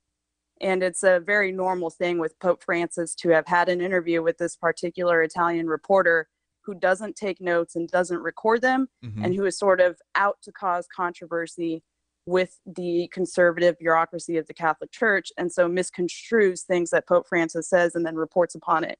So this sort of thing has been occurring a lot since Pope Francis came in to the papal office, so to speak. But it's a funny one for sure. The guy who is Pope Francis a troll? Well, the guy who was writing the article, according to what I've read about him, he's like a 90-year-old journalist who's an atheist. He's 93. Yeah, he's an atheist, and he's friends with the Pope. Okay. So they kind of go back. I mean, you'd think if this guy was misrepresenting the Pope's viewpoint, that the Pope would stop doing interviews with him. And I have not yet seen it. And maybe you have. I've not, detailed researched this. But has the Pope himself come out and said, "Nuh-uh, this is what I said"? Because so far, from what I've seen, the Vatican has come out to say, no, the Pope did not say that hell doesn't exist. But has the Pope come out to say, no, that's not what I said? I haven't seen that. I've just seen very similar things with the Vatican's PR office or communications office saying, this is the Catholic Church's stance on hell. It absolutely exists. If you commit a mortal sin, you're going straight there. But the Pope himself sort of just lets them handle everything. Vaginitarian, thanks for the call tonight. Appreciate it. Thank Sounding you. Great there on the Discord on-air call-in line room. And you can sound just as good. Just head over to discord.lrn.fm. The chat is just going by real fast in there. It's hard to even keep up with it during the breaks on the show. Yeah, well, I mean, that's what happens when chat rooms have a bunch of people in it. But it speeds up during the final hour of the show and then slows down. So 31 co-sponsors and counting have signed on to the Creeper Act, and a Change.org petition in support of the bill bears 163,000 signatures. Again, this was written 2 weeks ago. From members of the public, the Stop Abuse campaign supports the bill and amplifies the warning. Quote, "These child sex dolls can normalize a pedophile's behaviors, emboldening them to harm children, as is often the case with those who view child pornography." Unquote. So basically, those people believe the opposite of what you think might be possible, Mark. They think that child sex dolls would encourage sex with real children. Yeah, it could be the opposite.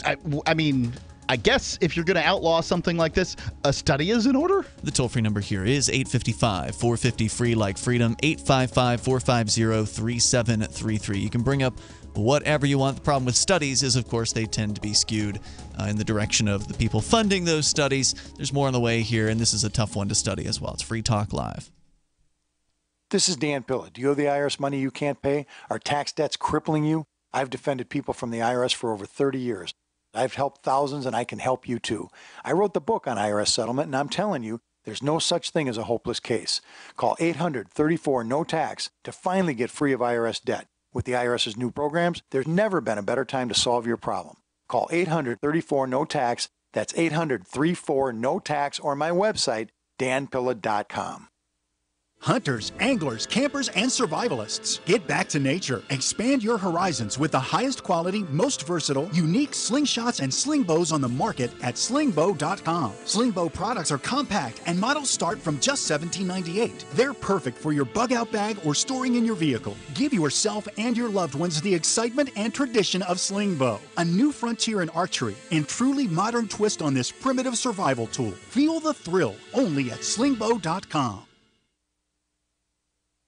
Since time began, tyrants have taken aim at personal liberties. Now there's a movie that aims back. The government has no more right to tell us what to put in our bodies than they have to take our guns or tell us what books we can read. 6 drug police were eaten by bears while raiding a marijuana farm. On your knees, you dirty hippie! Jesus. On your knees! What's the problem, officer? Today, many cops who enforce pot laws do so only because it provides them with cushy jobs, good benefits, and a chance to push people around. I was an undercover narcotics officer. The drug war is nothing but a farce. The Second Amendment says you gotta keep you and your gat intact. Guns and Weed, The Road to Freedom. A film by Michael W. Dean and Nima Vadati. DVD available now at gunsandweed.com or on Amazon. That's gunsandweed.com. Makes the perfect gift. Remember, that's gunsandweed.com. What do you shop for that you could otherwise buy at Amazon? Pretty much everything, right? Amazon has competitive pricing and they deliver, and that's a big plus. If you could plan ahead in your shopping, would you be interested in saving up to 33%? There's a catch. You have to do your shopping in Bitcoin. But imagine those savings. It's like a huge raise. All you have to do is go to saveitpurse.com. We've saved thousands, and you can too. Plan ahead and save. Saveitpurse.com. Did you know we've taken our LRN.FM telephone listen line to a new level with the LRN.FM audio on demand line? Now you can call 712-770-8447 anytime and listen to LRN.FM's live feed. And you can listen to a bunch of our original shows on demand. Long distance fees may apply. Just dial 712-770-8447 and choose from the menu. 712-770-8447. A congressman recently revealed that legislation totaling 2,900 pages and involving more than $1 trillion was available to members of Congress for less than 48 hours to study and consider. That's over 60 pages of legislation per hour. Do you think anyone read the entire bill? I'm Jim Babka with DownsizeDC.org. Consider a proposal buried in a 3,200-page, $388 billion bill, which would have empowered committee chairmen or their agents to examine Americans' tax returns. When this horrible provision came to light, no one claimed to know how it got into the bill. One congressman questioned said, "I didn't write it, I didn't approve it, I wasn't even consulted." If your attorney represented you this way, he might be disbarred. But this is how Congress represents you every day. That's why DownsizeDC.org has created the Read the Bills Act. You can force Congress to read their bills before they pass them at DownsizeDC.org. You can put the Liberty Radio Network on the air in your area. Visit broadcast.lrn.fm to learn how. Broadcast.lrn.fm.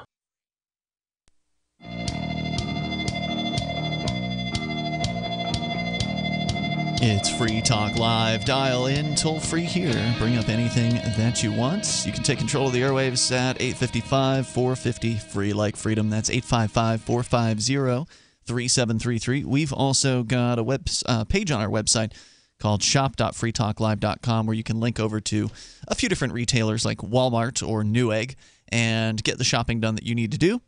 And you can have delivery wherever you need to have it delivered, and Free Talk Live gets a small portion of the purchase price. So if you want, please drop on over to shop.freetalklive.com and get your shopping done there.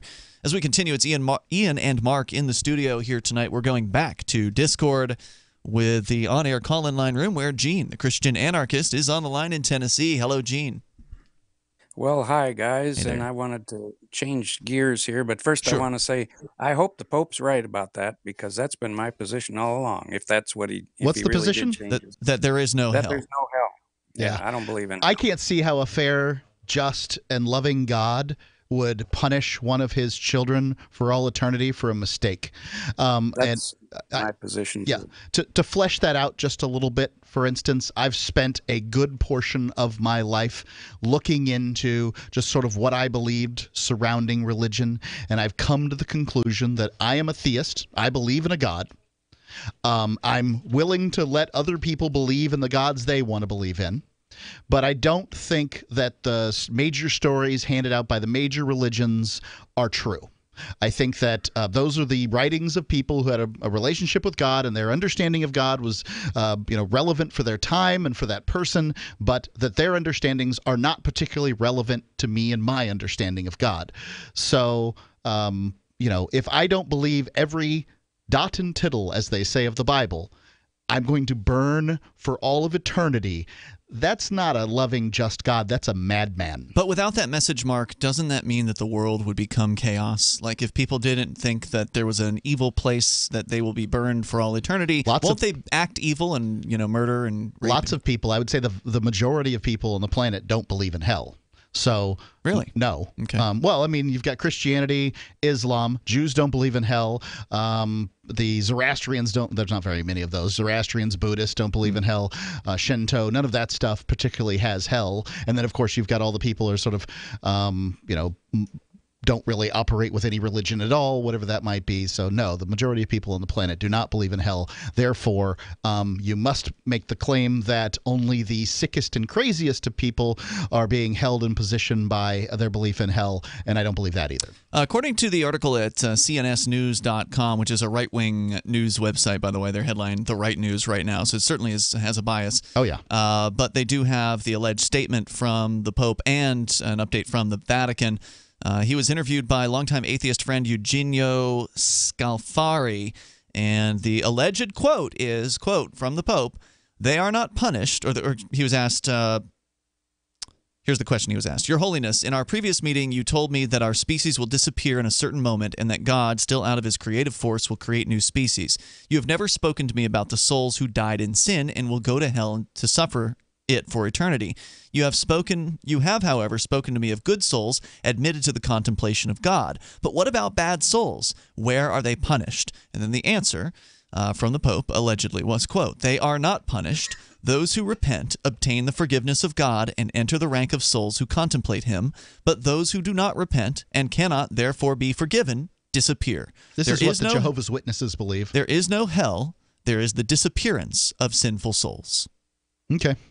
Yeah, I don't even believe that. But anyway, I wanted to kind of change gears and talk about those statues again.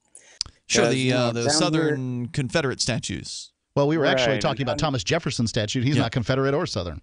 Well, at least other. Yeah, and I was just looking at that. I was just at the Jefferson Memorial, not the same statue, but it's a statue of Jefferson. I was wondering how long till they tear that place down. But anyway, the statues, they're tearing them down here in Memphis too, which I think is a sad state of affairs, because obviously, these are historical elements, parts of our past that maybe we should address, because there was definitely a lot of racism. There still is a lot of racism. But I think it's a mistake to address them by tearing things down. I think instead they should be building things up. So if you've got a Civil War monument there and you want to make the other side, put another monument right next to it about, the civil rights movement in the 60s or something. I think that's a good idea. Let's not be tearing things down. Why not just build them Build more up? statues? If you've got a problem with this position or this representation, I mean, it's really not even a position, because all it is a statue of a guy with his name under it. Okay, you don't like this guy, fine. Put something else up over here, or maybe put a memorial explaining how many slave people died, fighting for their freedom, stuff like that. We don't need to. We need more John Brown memorials. Yes, and there's some great. For those of you who don't know who John Brown is, this is a white man that led a slave revolt, a violent slave revolt in Missouri, I think, and ultimately it failed, but it set the stage for some big changes. Gene, I would ask you this: you claim to be a Christian anarchist. I guess you propose a world in the future with no governments at all.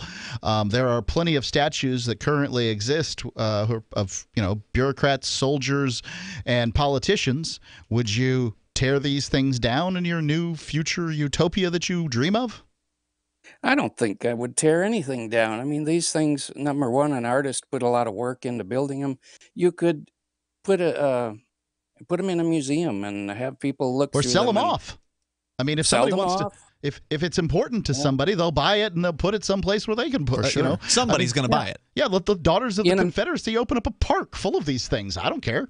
In a museum, you can put a storyline next to it explaining, what happened and how this is bad and that's good. And, you can put a story to the statue. You don't just have to throw it out or destroy it. It's really kind of stupid. It's childish is what it is. It's really childish. It's the kind of thing you expect to see in a book burning type of mentality. It is that sort of mentality, yeah. Yes. And they just want to destroy things without addressing the problems. Let's address the problems. Good call tonight, Gene. Thank you for making it. That's Gene, the Christian anarchist, calling from Tennessee on the Discord on-air call-in line room. That is also available to you over at discord.lrn.fm. Let's go to Sherald. He's in New York. Sherald, you're on Free Talk Live. Go ahead. Hey, I was calling to let you know that you look great. You got a nice, clean pair of clothes on. That's great. You shaved. You look great. Not really. Mark, no, he's talking about me. A piece of shit, Mark. Okay, you can't say those things on the radio. That's your fan, one of your fans from this week. That's earlier, all right. Mark. Yeah. But yes, they've been paying very close attention to the things that I'm wearing. I'm more closely shaven than you are. He was talking about me, though, because I'll wear the same shirt 3 days in a row or something like that. Yeah, you are. Well, you're a bachelor, and you don't get out that much. So I actually get out fairly often. I just don't care how I look. I'd like to talk about. I probably get out more than you do. Underclothes for a minute. Yeah. I mean, I ask myself, do I need this, fancy new shirt? Does it need to be washed every day when I wear an undershirt underneath it? I would say no, because I mean, if I didn't spill spaghetti sauce on it, is it good to go for another day? Because I can assure you, I've worn pants more than one day in a row. Well, like I've got a suit coat that I've worn to various different events, and I always have a shirt on underneath that. Right. I didn't launder that thing for 5 shirts. years. Right. So the suit. Nobody washes a suit coat every time they wear. I just took it to the dry cleaners for the first time ever. I'd never been to the dry cleaners in my life, and I was like, okay, this thing does. I think it's time to take this there, and I finally did. It was cheap. Was it? Yeah, it was like $7.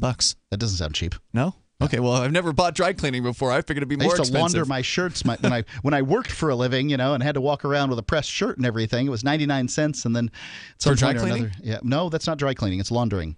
But it's done at the same place. I understand what you're talking about. You don't dry clean dress shirts. You rube. No, I didn't say dress shirts. I was talking about a suit coat. About the suit coat. Yeah. I'm clear. Yeah. You don't launder a suit coat unless you spill coffee on it. That's what I said. Yeah, you dry clean it. I know. Right. I know. The toll-free number here is 850. Well, first you said you don't dry clean it. I wanted to make sure we were talking about the right thing, and we weren't. 855-450, free like freedom. You can bring up whatever is on your mind here in the remaining moments of Free Talk Live, whether it's fashion tips or the Pope and hell. Does your dog itch, scratch, stink, or shed like crazy? Come to Dynovite for help. Order a 90-day supply of Dynovite. Dynovite is nutrition. Pick up 2 bottles of Lico Chops, get the 3rd bottle free. New improved Lico Chops with omega-3, omega-6, vitamin E. And now, 6 extra direct-fed microbials. Even better for the digestive tract and immune system. Try Lico Chops. Buy 2, get 1 free. At Dynovite.com. DINOVITE.com. Zencash is an end-to-end encrypted system with zero-knowledge technology over which communications, data, or value can be securely transmitted and stored. With over 7,500 secure nodes, Zencash has one of the most distributed node systems of any cryptocurrency. Zencash is a platform for cryptocurrency and communications built by voluntarists for voluntarists, with the ideas of voluntary interaction being written into the white paper no less than half a dozen times. Learn more at Zencash.com. That's Zencash.com. If you owe money to the IRS, you need to hear this. The IRS is cracking down on those who owe back taxes. It starts with a devastating letter, and if you don't act immediately, you could find yourself having your wages garnished or have a lien placed on your property. But there's a solution. Tax 10,000 can help. Avoid enforced compliance, where these holds on your income and seizure of your home could become a nightmare that just won't end. Call 800-239-9957 now and speak to one of our experts. 800-239-9957 is the number to link you directly to a tax resolution specialist who will negotiate with the IRS on your behalf. Working through the IRS Fresh Start program, all the forms will be handled for you. All you have to do is make the toll-free call. 800-239-9957. Find out if you qualify and possibly save yourself thousands of dollars, not to mention a lot of headaches. It could be the best call you've made today. That number again, 800-239-9957. The service does not provide tax settlement or legal services. We will refer you to a company that does provide such services. Often the IRS will not agree to any reduction in the amount owed. Not all taxpayers who owe more than $10,000 will qualify for a tax reduction program. Why did you move to the Shire? I moved here to the Shire because there's other people around who take liberty just as seriously as I do. I moved to the Shire because I saw videos of people challenging authority and thought that I could get support myself. It called to me, like, do this right now. I wanted to be around people like me who got it. And once I got here, I knew there was nowhere else that I wanted to be. I've always wanted to change the world. So I moved to the Shire to join people who were actually working towards doing the same thing. The people here are awesome, loving, and positive. It was for the adventure and for the feeling of something important is happening here. And I just wanted to come to sort of be part of that. Visit ShireSociety.com to read and sign the Shire Society Declaration and learn the reasons why, if you love liberty, you should immigrate to the Shire. Plus, add yourself to the Shire map at ShireSociety.com. That's ShireSociety.com. If you want to know the latest about Free Talk Live before we go on the air, all you need to decide is how you want it delivered. It's your choice. Visit news.freetalklive.com. You can get emailed announcements and participate in contests via our email updates list. Plus, we have a Twitter account that you can follow and a Facebook page where you can become a fan. So visit news.freetalklive.com to get news about Free Talk Live as soon as it's announced and the way you want it delivered at news.freetalklive.com. That's news.freetalklive.com. Looking for a great real estate investment? Consider New Hampshire, which is ground zero for the Liberty Movement. Your first call should be to Mark Worden from Porcupine Real Estate. He's more than just a real estate agent. He's your New Hampshire concierge. Where are the best places to live? Do you want farm, city, the burbs, or forest? Do you want a duplex or multifamily building so that renters pay your mortgage? There are homes in all price ranges in New Hampshire, and Mark can help with financing too. Invest in liberty and property. Mark Worden can help. PorcupineRealEstate.com. Help get LRN.FM into more ears. Visit promote.lrn.fm for a free bumper sticker, flyers, banners, graphics, and more. Promote.lrn.fm.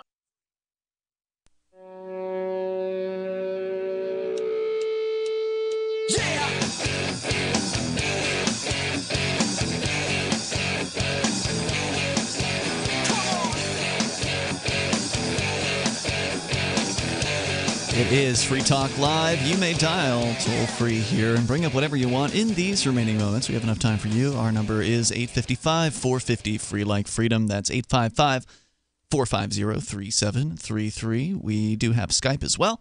At Skype username LRN.FM. With you tonight, it's Ian. And Mark.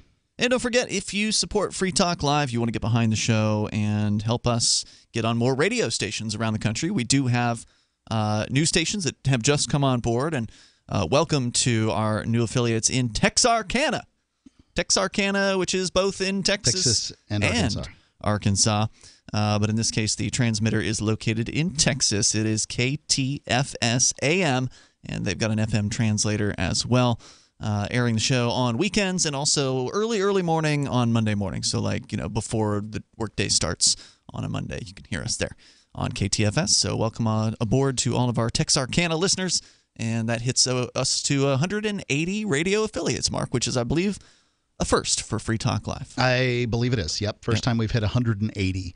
Let's hope that we just keep clawing our way up rather than lose a few, gain a few. That's how it's been. We've lost a few. We've gained a few. We were saying the other night, if we actually counted every station that we've ever added, we'd probably most have talk 300 shows to 400 of them. But we try to keep our affiliate list to be the most accurate list in the business. Honesty is important to us here on Free Talk Live. Yeah. There's one station out in California which we have not even been able to get on the phone with us to confirm whether they're still on the air or not. So we're not sure about that one. There's one in question.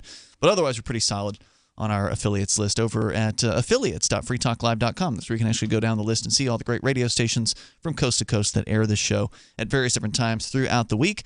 And if you want to help us get on more radio stations, if you want us to hit 300, 400 stations, it's possible, but it takes a lot of marketing. It takes some effort. We've got to reach out to the talk radio industry, which is what we've been doing with the AMP dollars that have been coming in for the AMP program. AMP stands for Advertise, Market, and Promote. It is $5 per month. You can use credit card. You can use PayPal.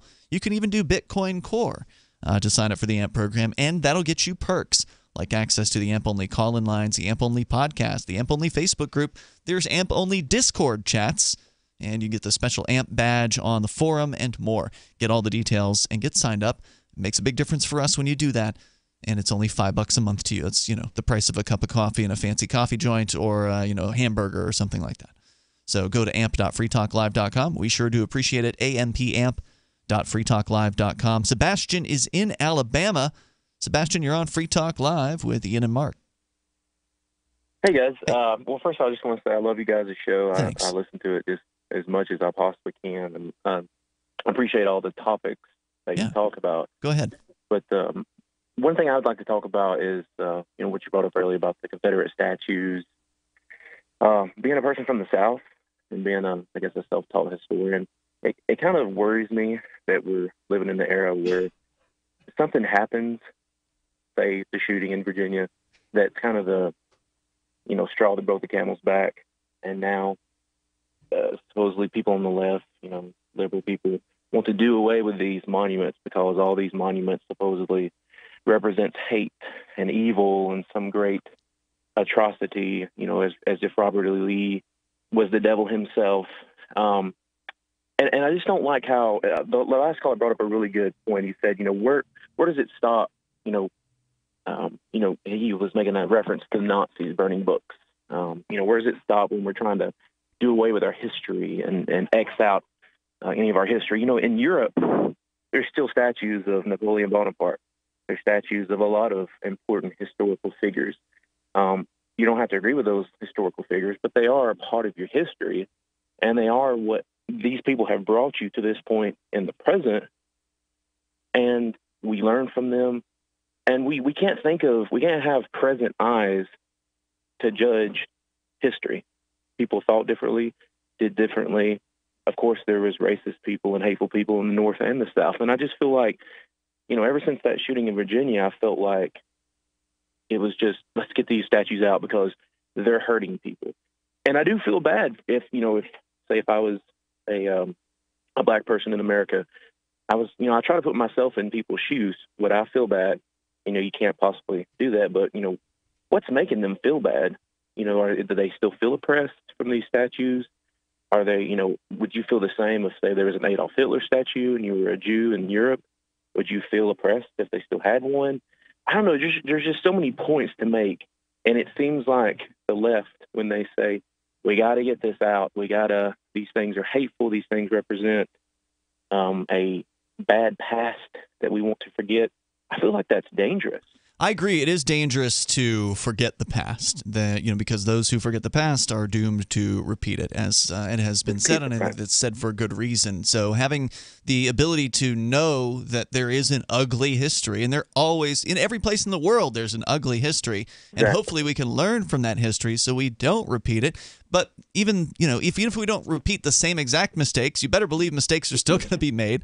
There's going to be problems into the future, and it'll be important to remember those things too. So I'm not against having these statues, even though I don't like the one that's in Central Square of the Union Soldier. But I do think that they should be on private property. I don't think that, if they weren't on public property, would there really be as much controversy? I mean, would there be, and there may be, would there be groups clamoring for the takedowns of private statues?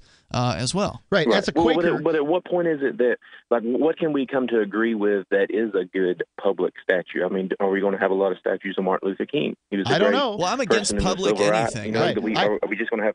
I have a problem with public statues. Fundamentally, I have a problem with public property. As a libertarian, I don't like the notion that people's tax money is taken and spent on, anything, a statue of this person or that person or whatever it might be. So I agree. I'm a libertarian too. I agree 100%. I'm for the selling of these statues to the people, to the highest bidder. And if somebody wants to melt them down and turn them into little keychains, fine. If they want to take them and hold them up, in a museum someplace so that people can come and visit them, fine. This would be my principled position. Yeah. As a Quaker, a peace advocate, I would say I'm disturbed by the amount of warriors that are always idolized by these statues.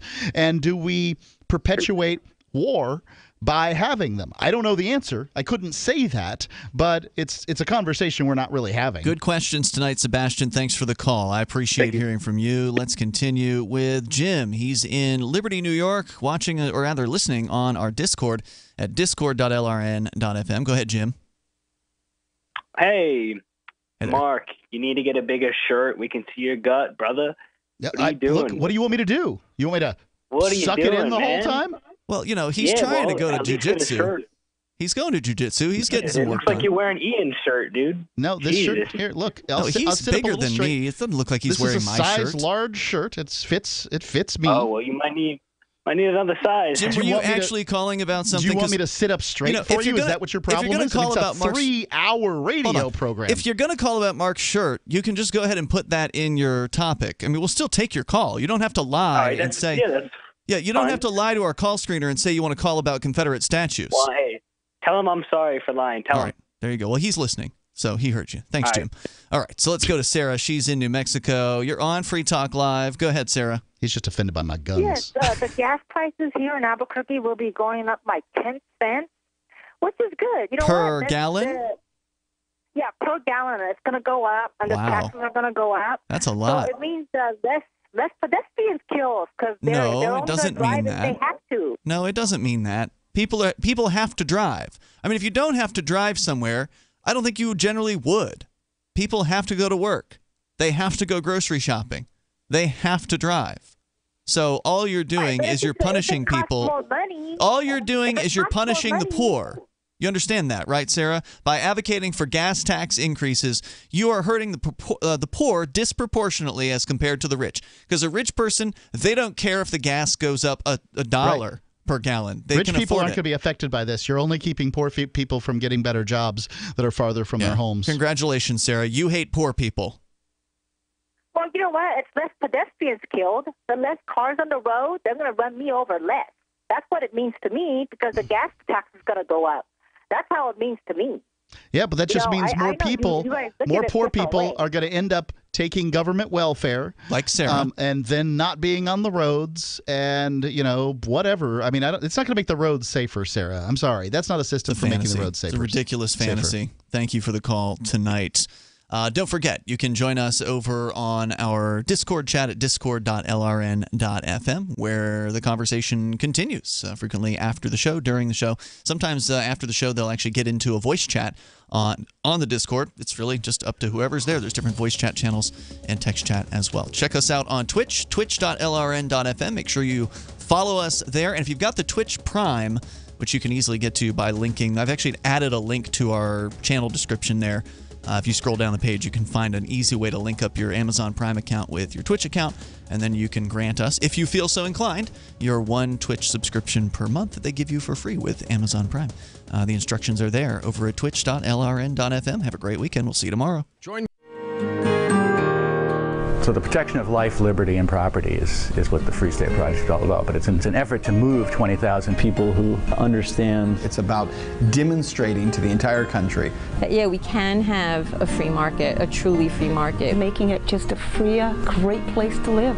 It's the world's largest voluntarist libertarian community, and it's only getting bigger. That's amazing, to be able to move to a place where other people passionately believe in being free and independent. What the Free State Project is managing to do, though, is to put their money where their mouth is. It's physically getting up across the country and saying, let's go someplace and let's demonstrate the power of these ideas. There's a lot of kind of philosophy that surrounds liberty. There's a lot of thinking about it and talking about it. But here in New Hampshire, people are doing it.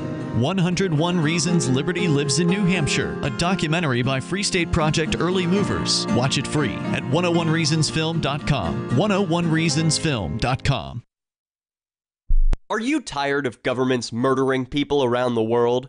Stop using their money. There is an alternative. Bitcoin is a stateless, free market, non-political currency. Bitcoin cannot be inflated or controlled by any government. By using their money, you are helping the state. You have an incredible alternative available now. Learn it, use it, spread it. Get started with Bitcoin at bitcoin.com. That's bitcoin.com. Some of you asked, and now we've delivered. LRN.FM's live Keene, New Hampshire studio shows are now streamed in HD on Twitch. Visit our channel at twitch.lrn.fm and give it a follow. If you have Amazon Prime, you get one free subscription on Twitch. If you use it on our channel, Twitch will give LRN.FM a monthly piece of your Prime subscription cost. So please watch, follow, share, and subscribe to twitch.lrn.fm. That's twitch.lrn.fm. Questioning Authority is coming up next, live after the news on the Liberty Radio Network at LRN.FM. From Keene in the Shire, the Liberty Media capital of the world, this is Daryl W. Perry, host of FPP Radio News for Saturday, March 31st, 2018. Silver